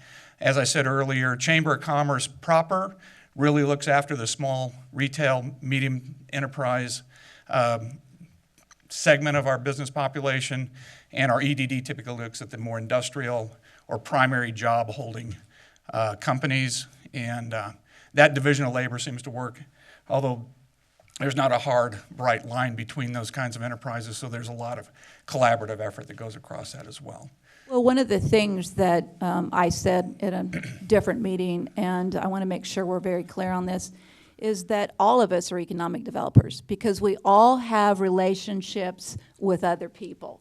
We all have people that we are close to that will come to us and talk to us, or people out there with, hey, I thought about this. No one owns singularly economic development. No one. I would concur. Not the chamber, not the Coast City Seaboard, not the whatever. We've got to get out of this. Well, that's our job. Well, that was what. No, see, we're a community. And we're a community that welcomes and needs growth, whether it's internally or externally. What we need to do is stop being defensive about who's doing economic development. If I can bring, if Harry can bring, if Karen can bring somebody to the table, let's welcome that instead of being so nervous about who brought it to the table. We got to stop that. We've got to work together. We've got to stop putting up barriers between the organizations and worrying about who said what and whose strategy was it. This is not the right strategy when we start trying to point fingers and accuse people of, well, she said or he said and they did. No, this is our community, our commitment. And we've got to develop that strategic mentality. We are all economic developers, but we've got to make sure that we keep everyone informed and that someone heads up that economic development so that we've got a key person for communication and a key person for follow-up. And I would say that one of Michael Looney's best characteristics is this. He's a great closer. And I will tell you, in the business of sales, they always ask for the order. Get the order. And I think Michael Looney is really good at getting the order. If somebody provides him with a contact, a relationship, or an opportunity, let's make sure we close the deal, regardless of who brought it and regardless of economic development does not get housed in a building and an office. Totally agree. I'm on the same page with you, Ms. Mayor. I'll recall, I started on April 1st of 2020. We were going into a very, very turbulent economic condition, which was full of uncertainty and a lot of fear. I saw this community come together and work together to get through that in ways that were far superior than most of our peer communities in the region. There's a reason for that, and it's because we had the relationships and we had that kind of collaborative effort. I want to see that because that's what my expectation is, because that's been my experience with San Angelo since I've been here. I brag frequently about how well the city works in terms of the collaboration between our elected officials, our city staff, and our organizations such as the Chamber of Commerce, and I believe very strongly that that strategic alignment is one of the things that earns us a lot of businesses, because a lot of businesses look at communities and how well they work as part of their calculus in terms of whether they're going to move there or not. So we're totally on board with respect to the vision and the process you put forth. We look forward to working, as I said before, collaboratively with all constituencies to make sure that we have a strong direction going forward. And I would concur, Mike Looney's a great closer. Mike Berry's a great asset that we've added to our team as well. He's an expert in terms of workforce development, and that's one of the things that we as a Chamber of Commerce have laid out as a key strategic objective for not only 2022, but 2023 and beyond. And as the mayor alluded to earlier, we are making some good progress in terms of bringing educational institutions in line with our industrial and commercial job providers to make sure that those educational decisions are made to create graduates which are easily transportable into meaningful work. I speak in front of a lot of student bodies, be they at the ISD, Howard College, or ASU. The thing I always ask is how many of y'all are going to stay after you graduate? And there's a smattering often. But the thing I also say is I don't want a single graduate to leave our community because they don't see an opportunity to stay from a professional standpoint. And we take that very seriously. That's a commitment I make to the students, and we work very hard to make that happen. Joe Rollo sent me an article that I think is very profound about keeping people here in San Angelo. And it is that the more that you get those individuals involved in nonprofit organizations or volunteering, and they get connected to the community because of those efforts, the better your chance of keeping them in this community. And so we need to make sure that we're really working with Howard College and ASU to find those people who we would love to have as volunteers or part of a nonprofit organization volunteer or whatever level. Get them connected to this community. Yes, ma'am. Make sure that they understand what a great community is and that we would work towards their passion in terms of finding a job that is a livable wage, not an entry-level job. Yes, ma'am. And you're apart from myself and my wife, I think you're the most frequent ribbon-cutting attenders, and I appreciate that involvement with our business community. I think you've seen that we have pulled in Rams in Leadership as part of that process. We have now over 20 Rams in Leadership individuals who've signed up to be a part of the Concho cadre. This is just an example. You're going to see in 2023 a deeper integration between the young professionals of San Angelo and the Chamber itself. In fact, we're working towards moving them to become a department within the Chamber as opposed to an umbrella member of the Chamber kind of orbit. And you'll be seeing that forward progress as well. So we are passionate about making sure we engage our graduates and our students as well as our young professionals to make sure that their quality of life and their opportunity set here is conducive to their lifetime involvement with our community. I think the greatest opportunity, and we see it on an ongoing basis, is Goodfellow Air Force Base, where a tremendous amount of those people choose to retire here because they had an opportunity to get involved with this city and this community and found a passion, and it's called the love of San Angelo. Yes, ma'am. And we're proud of the number of Goodfellow Air Force Base people who choose to maintain here and retire here and stay here. Yes, ma'am. That's another great resource, and we're very, very involved in terms of the Skill Bridge and other moves towards moving people from active duty in the military into the commercial world, and we're very involved with that as well. So, I'm very, very grateful for the opportunity to talk to you all today about this, and as I said before, we're really on board and on the same page as far as where the priorities look. And we're definitely on board to make sure that we continue to drive San Angelo forward. Thank you. I repeat again, economic development is a community effort. It's not a singular effort, and no board is in total control of economic development. It's all of our responsibilities to make economic development happen. We all work together to build quality of life as well, which we're very proud of. So thank you. Any further Karen, questions? would you like to make a motion? Oh, wait a minute, Harry? As we go through and update these things, Michael, with the chamber and everything, I'd like to update the reporting requirements too, so that they come to the council at least twice a year. Well, it's obligation 4 times a year, so that's not good enough, Okay. Harry. It's got to Well, be 4 times a year. On this one, it doesn't even show it. Well, on the contract, it actually says the last report should have been done in October. We're in November now, so we're a little behind schedule. But it's 4 times a year. It's quarterly. And so we need to live with that.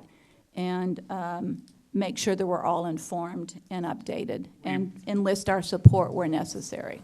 Transparency is a big deal, and we want to make sure, Mike Looney will give you a report every day if you ask for it. I know that. Yeah. Thank you.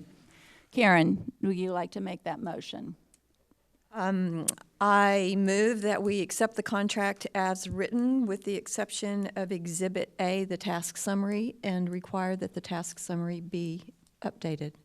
And a time frame on that, I think it needs to be done within 3 months, if not 2 months. If I could, please, And we mentioned the 1 year as opposed to 2 years, or we just going to go forward? I think we need 1 year for lots of reasons, but that is not a lack of support for the chamber. So let's be clear on that. It's about other issues attached to an organizational structure. It is not, and it forces us to really deal with this scope of services quickly.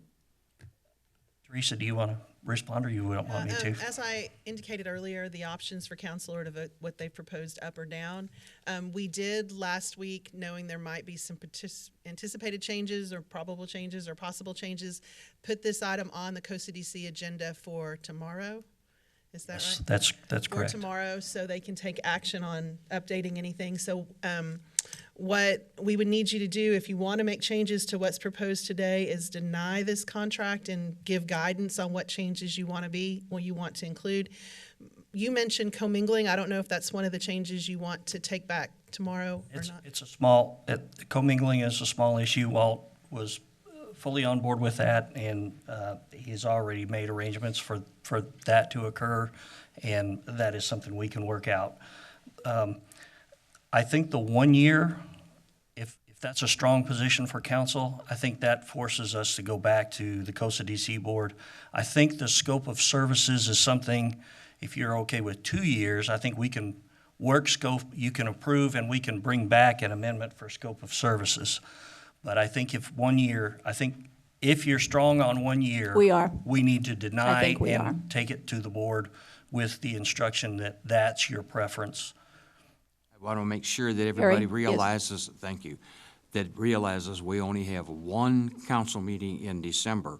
This contract today goes through December 31st, the one that is presently done. So whatever action we take today may influence whether that contract is valid through in January. I don't think we have to worry about that. First of all, our first meeting in January is like January the 3rd, January the 2nd, January the 4th, that first week to ratify. And this is a commitment on our, I think this is a commitment that says to the chamber, we support the contract, we support the dollar amount, scope of services must be reviewed, and that can't be done by the December meeting because there's too many people involved who need to be a voice in that.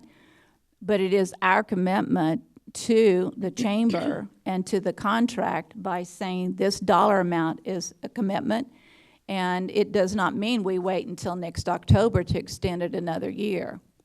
We just want to, or I think what is wanted is an opportunity to relook at what happens to the structure of COSA-DC's management, if you will. To your point, Harry, that's one reason we did put it on the agenda, so that there's time for COSA-DC to make a new decision if that's what's going to happen, and then for you guys to ratify whatever comes out of tomorrow's meeting as well. Brandon's watching. I just need to give him some guidance as he's watching on what exactly he's going to be drafting for presentation tomorrow. All of that assumes that the COSA-DC board can come to an agreement about what they would be willing to approve also. So they face the same or a similar situation to you in that they will be hearing from Walt and hearing from me, and I'll be communicating your desires, and then they will be voting their conscience. And well, what we know is the scope of services will not be outlined by tomorrow. Okay, that we know. I think you're right, and I don't think there's going to be debate about the need for that to be updated. And a 3-month time period to develop a new scope of services and performance measures would be is something that's doable and probably something that would be accepted. And And we have structured that agenda item again tomorrow so that if the Costa DC Board can achieve consensus, they can approve something so that it can be brought back to you in December and approved so that we're seamless at year end. That's what we want. Yes, go ahead, Tom. Can you do that in 24 hours, 36 hours? Well, not the scope of services. Not scope of services. No. Just So, but I mean, this thing, if we went to a, so Teresa, correct me if I'm wrong, it's a vote yea or nay.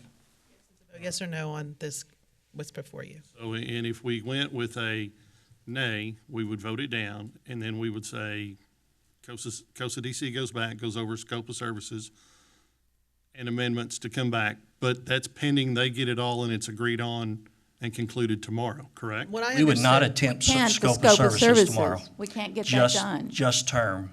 Just term is all we would attempt tomorrow with the Commingling or idea no? that Commingling as well, or no? commingling if there's an opportunity. Okay. But tomorrow, our attempt would be to achieve consensus on term, and we would not attempt scope of services and performance measures tomorrow. We would still use the 3-month window for that. So, If we approved it as is, we have no guarantee that any of that could come back at all. correct. Well, we could work on that, but if, it's still up to the Costa DC Board to approve an updated scope of services. So, and I hate to sound grumpy here, but that's a yes or no. If we approve it today, there's no guarantee that anything we want would have to come back. Yes, There's 'cause not they a don't have guarantee, to. but the chamber recommended an update. I feel like, I Okay, mean, everybody let's stop feels- with the Yes, conversation. ma'am. The voting down basically forces it to go back to Costa DC, accepting a one-year arrangement. And from what I understand, you wanted in Section D of this contract on page 3, all funds received under this agreement shall be maintained by provider in a separate account and without commingling the same with providers' other funds or accounts. Yes. Walt's good with that. Yeah, I mean, Yes, not but a you problem. want it in the contract. It's not currently in the contract. It will be added to the contract for consideration. Is that correct? Yes, ma'am. Okay.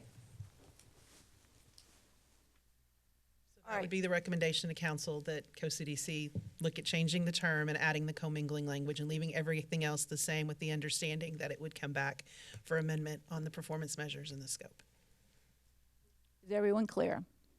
We're all clear. clear. So with that, Karen, can you restate? So all we need to do at this moment is vote down this contract Yes, with that and direction. send it back to Costa DC. So do I have a motion for that? So moved. Is there a second? And a second by Tommy. Any public comment? Seeing none, we'll take a vote. All those in favor, say aye. With none opposed, motion, I'm opposed. okay, one opposed, so it's 5-1. That is the vote. Thank you very much. And again, it's a support of the Chamber of Commerce's efforts and Costa DC's board. Thank you very much.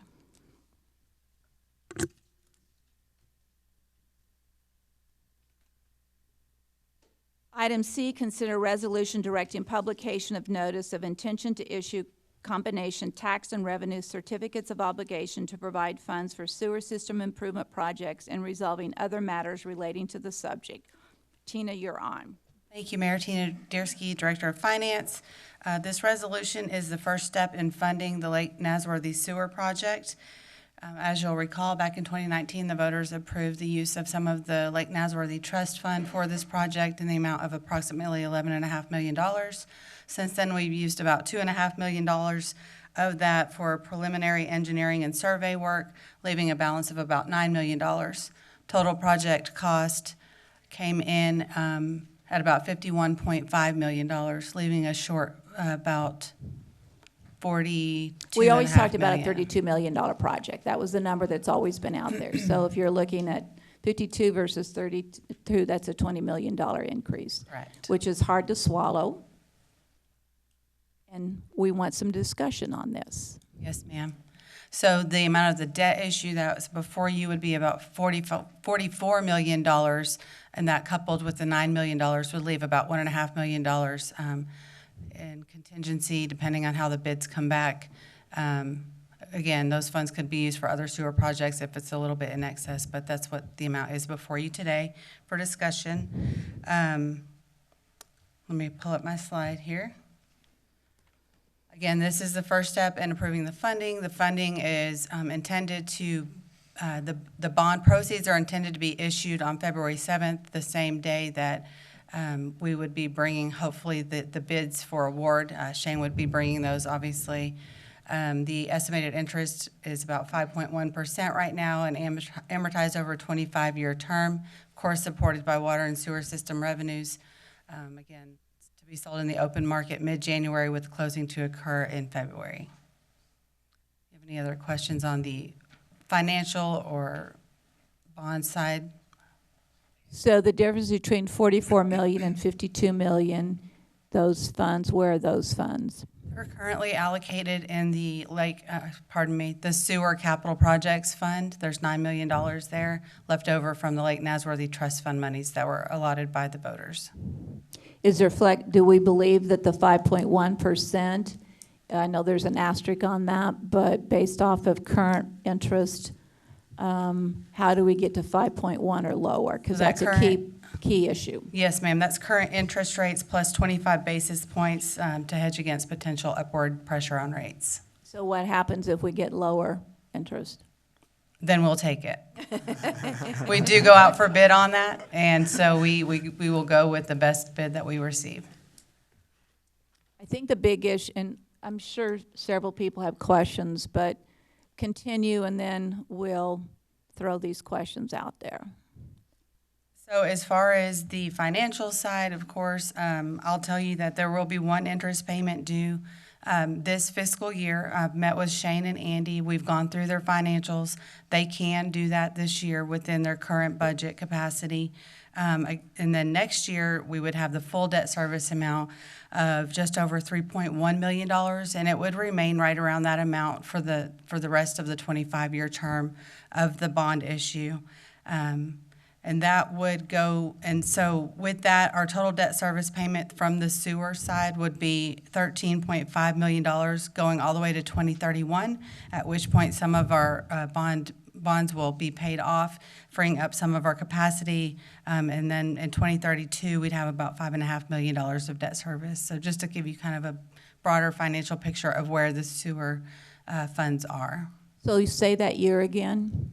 And so it'll be about $13.5 million through 2031 based on the models that Vince at Specialized Public Finance has provided. And then the total debt service payment in 2032 would be about $5.5 million, $8 million cheaper, being that some of our debt will come off. My point is that everyone up here who's going to be voting and making comments concerning this project, you will be making that decision for future councils and mayors. And we need to be respectful that maybe we can afford it today, but they've got to figure it out down the road. Now, on the other hand, I will say the following, that the Lake Nasworthy development opportunities are huge when we get this sewer line done. I mean, I think we all know that from a asset, Lake Nasworthy offers tremendous opportunity. If we don't do this sewer project, then we're going to continue like we have over the past 10 years, lose tremendous opportunities for development.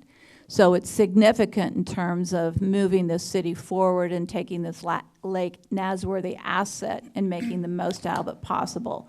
But it is a $52 million hard pill to swallow. Yes, ma'am. And going back to what you said on obligating future councils, I will just say that the capacity that we'll be using, that $3.1 million going forward for debt service, of course, will eat up capacity in the sewer capital funds that would currently they are using for pay-as-you-go capital as we try to keep up with our street improvement project program. And so just to be fully transparent, you know, there may be in the future need for additional capacity as well. We have the Concho River Water Project that will be coming up in the next few years. We know that that'll be a big project that will also impact the sewer and water funds. So with that, that's pretty much the financial picture associated with the bond issue. If you have any questions as far as the project, I know that there is an engineer here from CDM Smith who's available for questions on the project side as well. Okay. I think that we should have the engineer come forward and answer questions. I'll have Shane Kelton introduce him, if you don't mind. Let me, Shane, Yes. if you don't, not to mention, Mayor, you mentioned the development opportunities could be lost at and in or around the lake, not to mention the airport as well. We have that's got right. to get we've got to do the project just because of the opportunities that we have at the airport that are facing us that can't be done because we don't have sewer capacity, so. The lost opportunities we've Yes. had over the past Yes. years, and Yes. that's key. Yes. Okay, Shane, you're on. Mayor, Council, thank you. Yeah, I think you made a great statement in your in the last item up here that in the last 18 months to 24 months, there's been a lot of change in the world and definitely in the world of construction. So when we first brought this to you back a year and a half ago or so, made this presentation that it was, we were looking at a $32 million project. As we came into this last year and we're finalizing, I want to give the guys at CDM Smith a shout out because those guys really, they knuckled down and they really got this project put out in record time as far as getting it engineered and constructed, along with all the, when you talk about 11 miles and all of the easements and all the different things and all the archaeological studies and all the things that we had to go through to get this thing put together, those guys have really done a great job trying to get this out in a really quick turnaround. But we've seen huge adjustments in the market in construction, whether that's road construction, sewer, water construction, all of it's gone up, and we've really seen that on the utility side and the water and sewer side. The cost of pipe has just exploded. And so, but to kind of go through is these guys finished up their 100% last week as we're getting ready to go out to bid. Of course, part of that 100% is getting a new opinion of probable cost put together and sending that in with the package. And when they sat down to recalculate their opinions of probable cost, it came out significantly higher than what we had expected 18 months ago. We knew it was all going to be high, but I think we were all shocked at how high it came back. But we do have Alan Wilkie here this morning with CDM Smith, one of the primary folks on design with CDM Smith to help kind of walk through some of these costs associated with it. So I'll let him get up here and kind of talk about the project and some of these associated costs. And then I'll be glad to answer any other questions about the project and what we can do moving forward. Alan? Thank you, Shane. Mayor, Council, here to answer any questions. I will say that the project, as Shane was saying, 80% of this project cost is in the pipe part of it. The project includes the pipe from South Chadburn all the way to the old railroad right-of-way, then it splits and goes north-south, south along to Country Club Road to cross Lake Nasworthy and the new lift station near South Concho A. The pipe part of it will be bid as a separate project from the lift station. 80% of this project cost is the pipe. The pipe installation, buying and installing the pipe. And a good chunk of the pipe part of the project is in the material itself. We have been using, as an industry, plastic pipe for years and years because it's fights corrosion that goes on inside the pipe. It's fairly watertight, things like that. The plastic that's made, the plastics are made using oil and natural gas. We've all seen the prices of oil and natural gas and the impact that that's had on our own personal economy, but that's what's having the biggest impact on the cost of this project.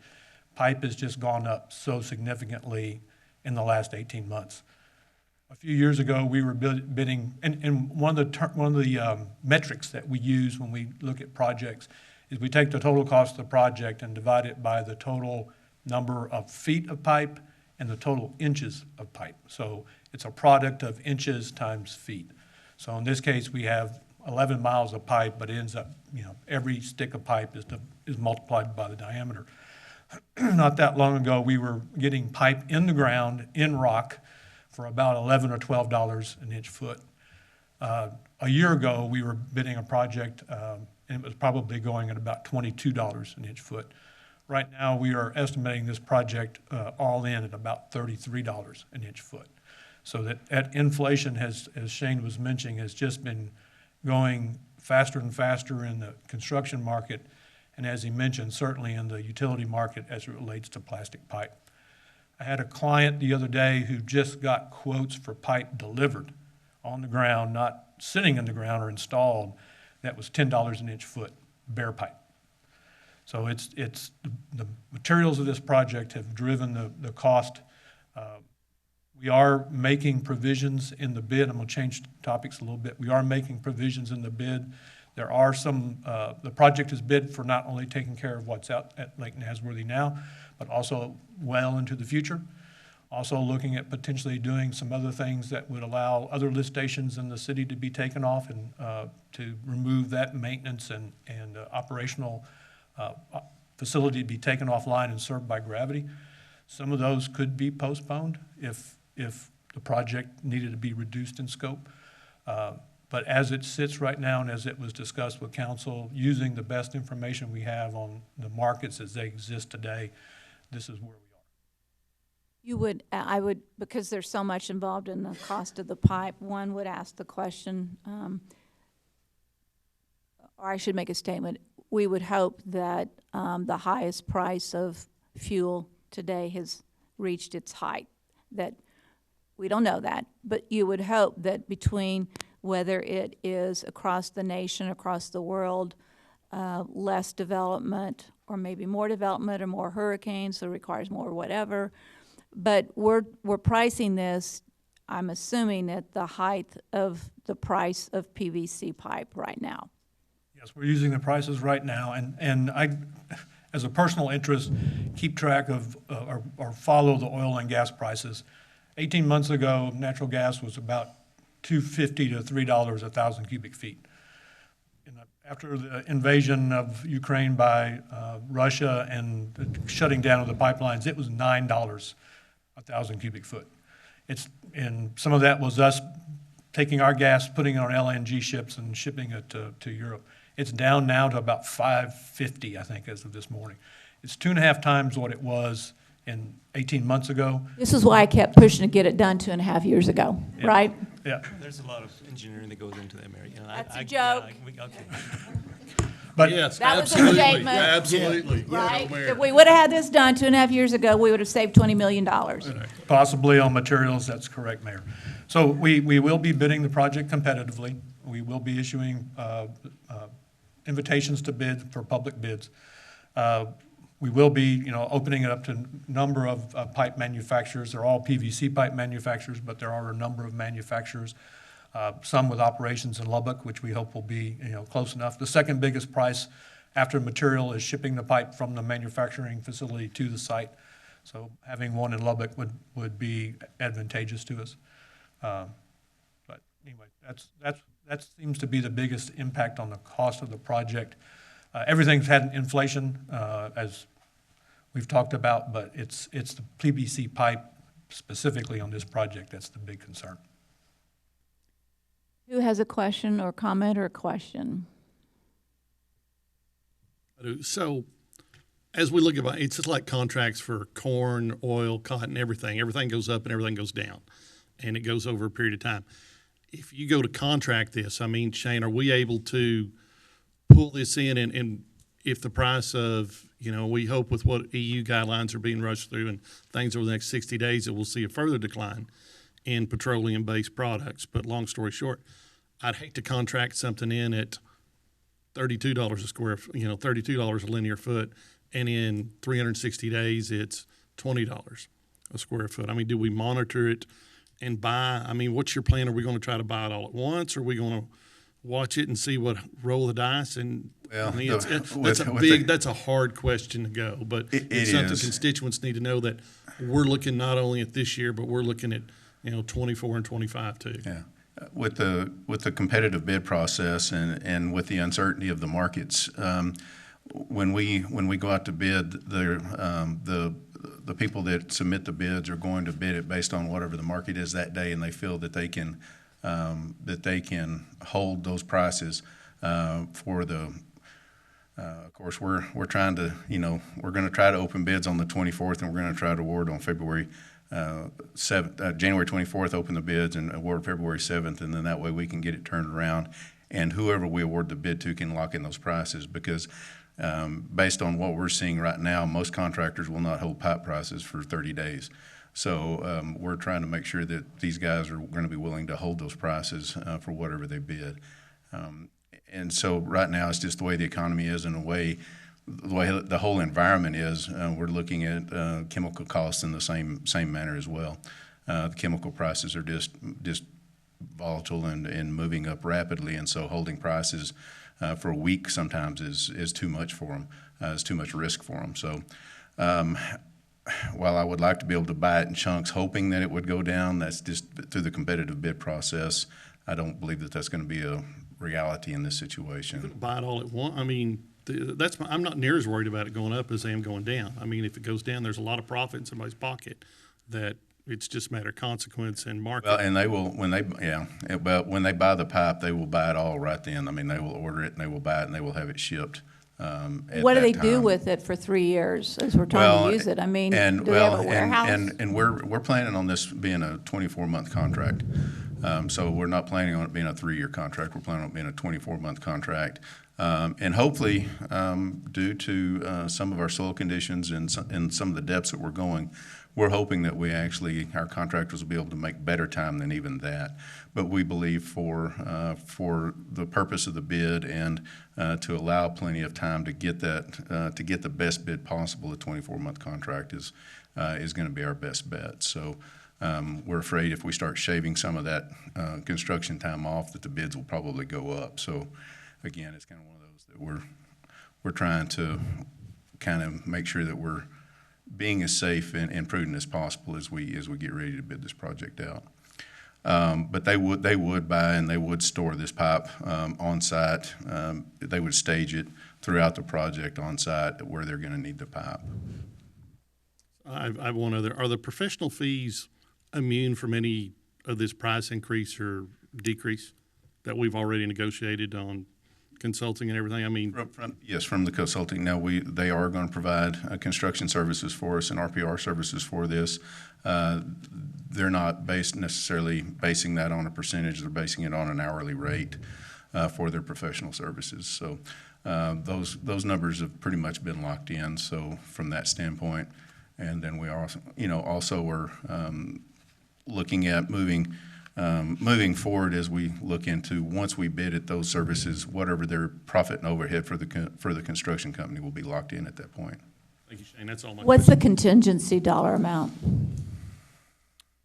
Well, of course, we do pre-bid. We're looking at the contingency from the bonding aspect of it. I believe Tina said there'd be about $1.5 million that we would have to give us a little flexibility if the bids did come in a little higher. Alan, what was your contingent? I think we were 5%, so a couple, $2.5 million or so. Yeah, 5%, $2.5 million would be the contingency within the actual bid documents themselves. $2.5 million in contingency. Well, let's make sure we don't need the contingency and save $2.5 million. We're going to do everything we can, Mayor, I promise.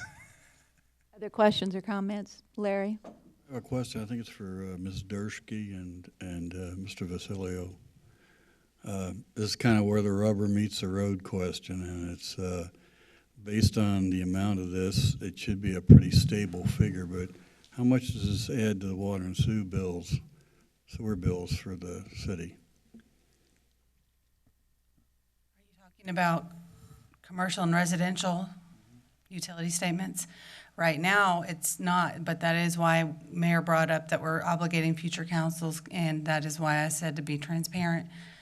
We have the capacity to do this, yes, we do, but it may put pressure on, say, keeping up with streets or longer term down the road. When we get to the water reuse project, that may eat up additional capacity, and at some point, we will have to probably look at rates. We know we're in an inflationary economy. We know that we're seeing other utility bills and rates increase. We haven't increased our rates since January of 2020, and we've been fortunate not to have to do so. So at this point, there will be no changes to the rate, but I imagine that, looking into the future and trying to keep up with our CIP and all the projects that we have on the horizon, at some point, of course, that will be bound to happen. Thank you. Yes, sir. Any further questions or comments? Then do I have a motion for approval? Mayor, I move approval of this Tom? resolution.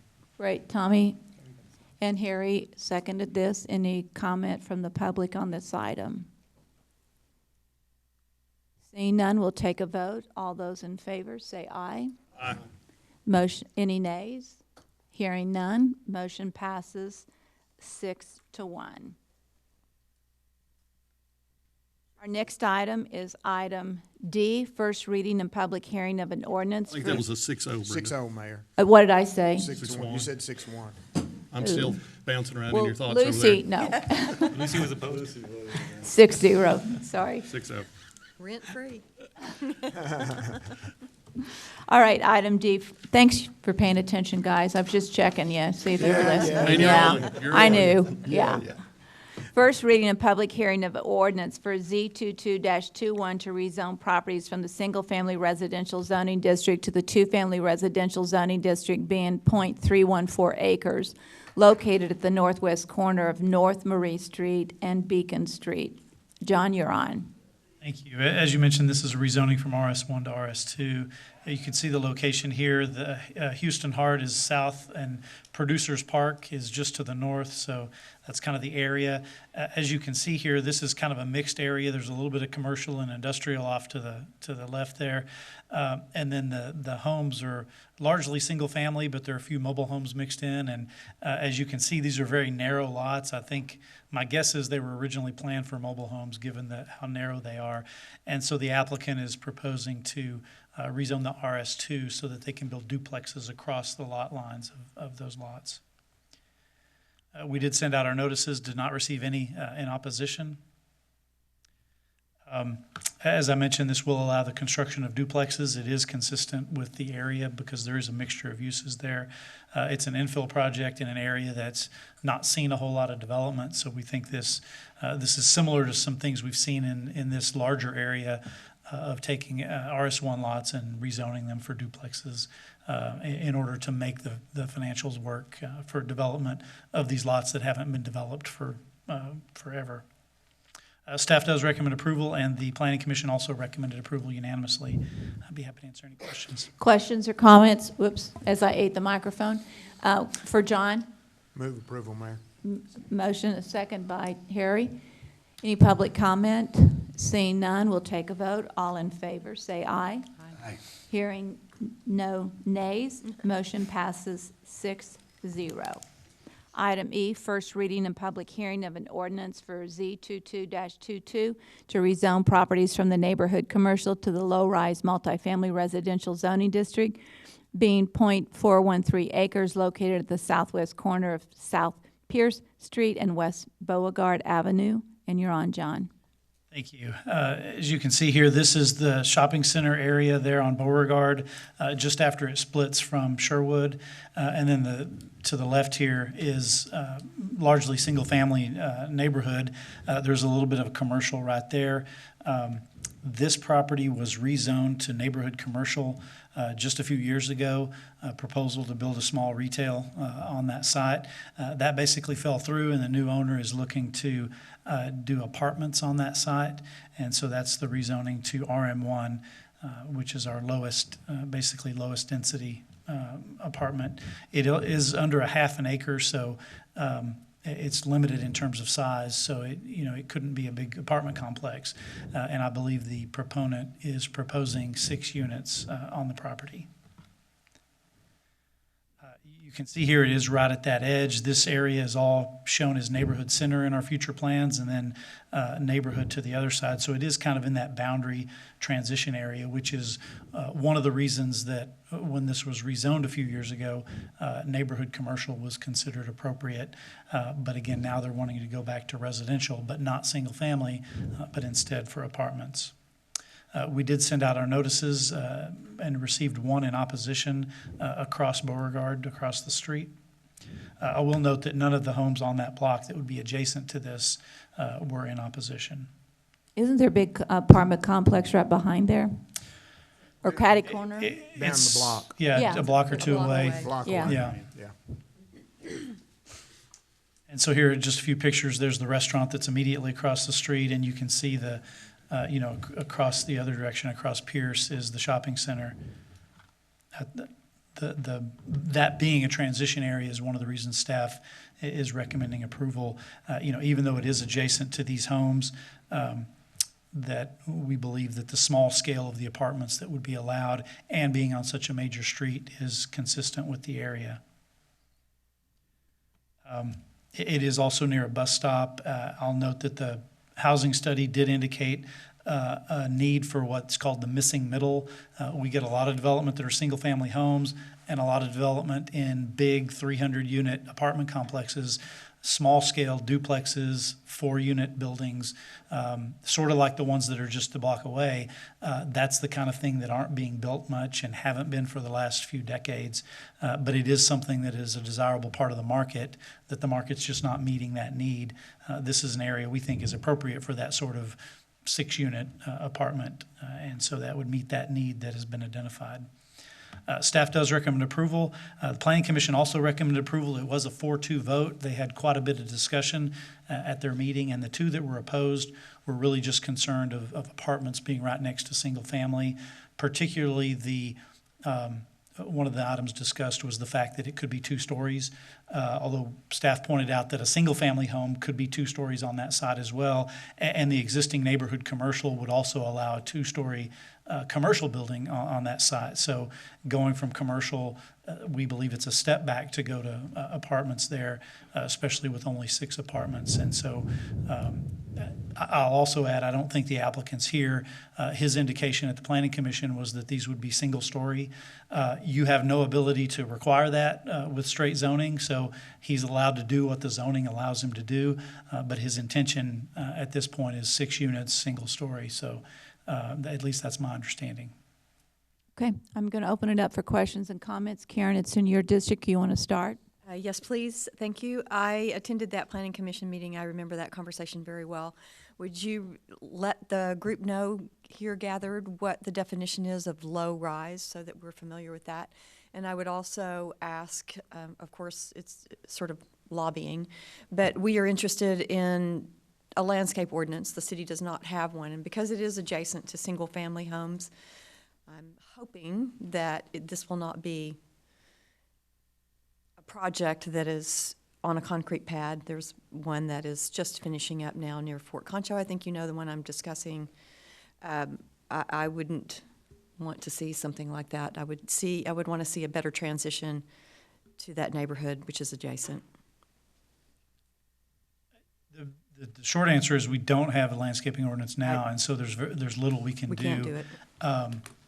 If we do have some ability for larger developments, so if they're over a certain square footage, I doubt this would create enough building footprint that would be triggered. In those cases, we can review landscaping.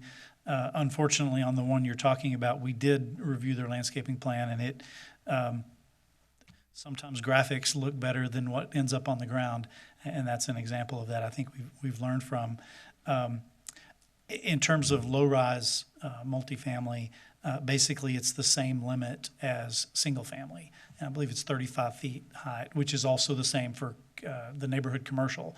And so that basically would allow 2 stories. 35 feet, you could maybe squeeze in 3 stories if, especially with a single-family home. Those heights are a little bit less, but a typical development these days, that really just gets you 2 to 2.5 stories.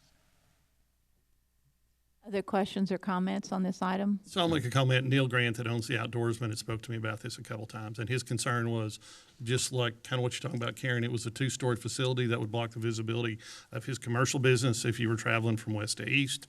I spoke with John yesterday, and John pointed out very clearly that it's going to have the appropriate setbacks that it needs to have, doesn't decrease the visibility. And number 2, you rung the bell on it real clearly, is somebody could already put a 2-story facility there. I mean, it doesn't change. So I spoke with Neil yesterday morning, I saw him yesterday evening, and he understands it. He's good with, he's glad that there's going to be the appropriate setbacks for him to go ahead and operate and move forward. So I actually think it's a good use of the property, and tease me all you want, but I'm also concerned with the visual impact down the road. We don't want to create a situation that's unattractive in short order for any reason, whether it's softened by landscape or by setbacks or architectural design. So I'll look forward to seeing the visuals, and we'll hope that we can read them correctly. So is that a motion for approval? It is. Is there a second? I'll second. Seconded by Tom. Any public comment on this item? Seeing none, we'll take a vote. All those in favor, say aye. Aye. With none opposed, it passes 6-0. Okay, that concludes the regular agenda. What I would like to do before we go to closed session, if possible, to go ahead and do the consideration of approving various board nominations. If we could go ahead and do that. It's Economic Development Corporation, Rick Mantu is my appointee to first full term ending February 2024. So moved. So moved by Tommy. Second. Second by Tom. Any opposition or comment? Seeing none, we'll take a vote. All those in favor, say aye. Aye. None opposed, motion passes 6-0. We do want to discuss and confirm upcoming meeting dates because we have a canvassing of the returns of November 8th, 2022 election, which will be held Tuesday, November 22nd, 2022. Do I have two people who'd like to volunteer to do that? Harry will and Tommy usually does. I am going to be in Estes Park, Colorado. Oh, no. I'm sorry, folks. I thought I saw Karen raise her hand just a second ago. There you go, it's Karen. It's Carrie and Harry. I'll do it. Okay, so with that done, we will now move into our closed session, which is an executive session under the provision of Government Code Title V, Open Government Ethics, Subtitle A, Open Government, Chapter 551, Open Meetings, Subchapter D, exceptions to requirement that meetings be open under the following sections. A, Section 551.071, consultation with attorney regarding the West Texas Water Partnership. We are now adjourned for our closed session. Back to order at 11:55 a.m. and there are no announcements to be made following executive session. So at this point, what I'm looking for is a motion for adjournment. So moved. So moved by Tommy, a second by Tom. Any opposed or public comment? No, any public comment? Seeing none, we'll take a vote. All in favor of adjournment, say aye. Aye. Motion passes 6-0. 6 6-1. Who's counting?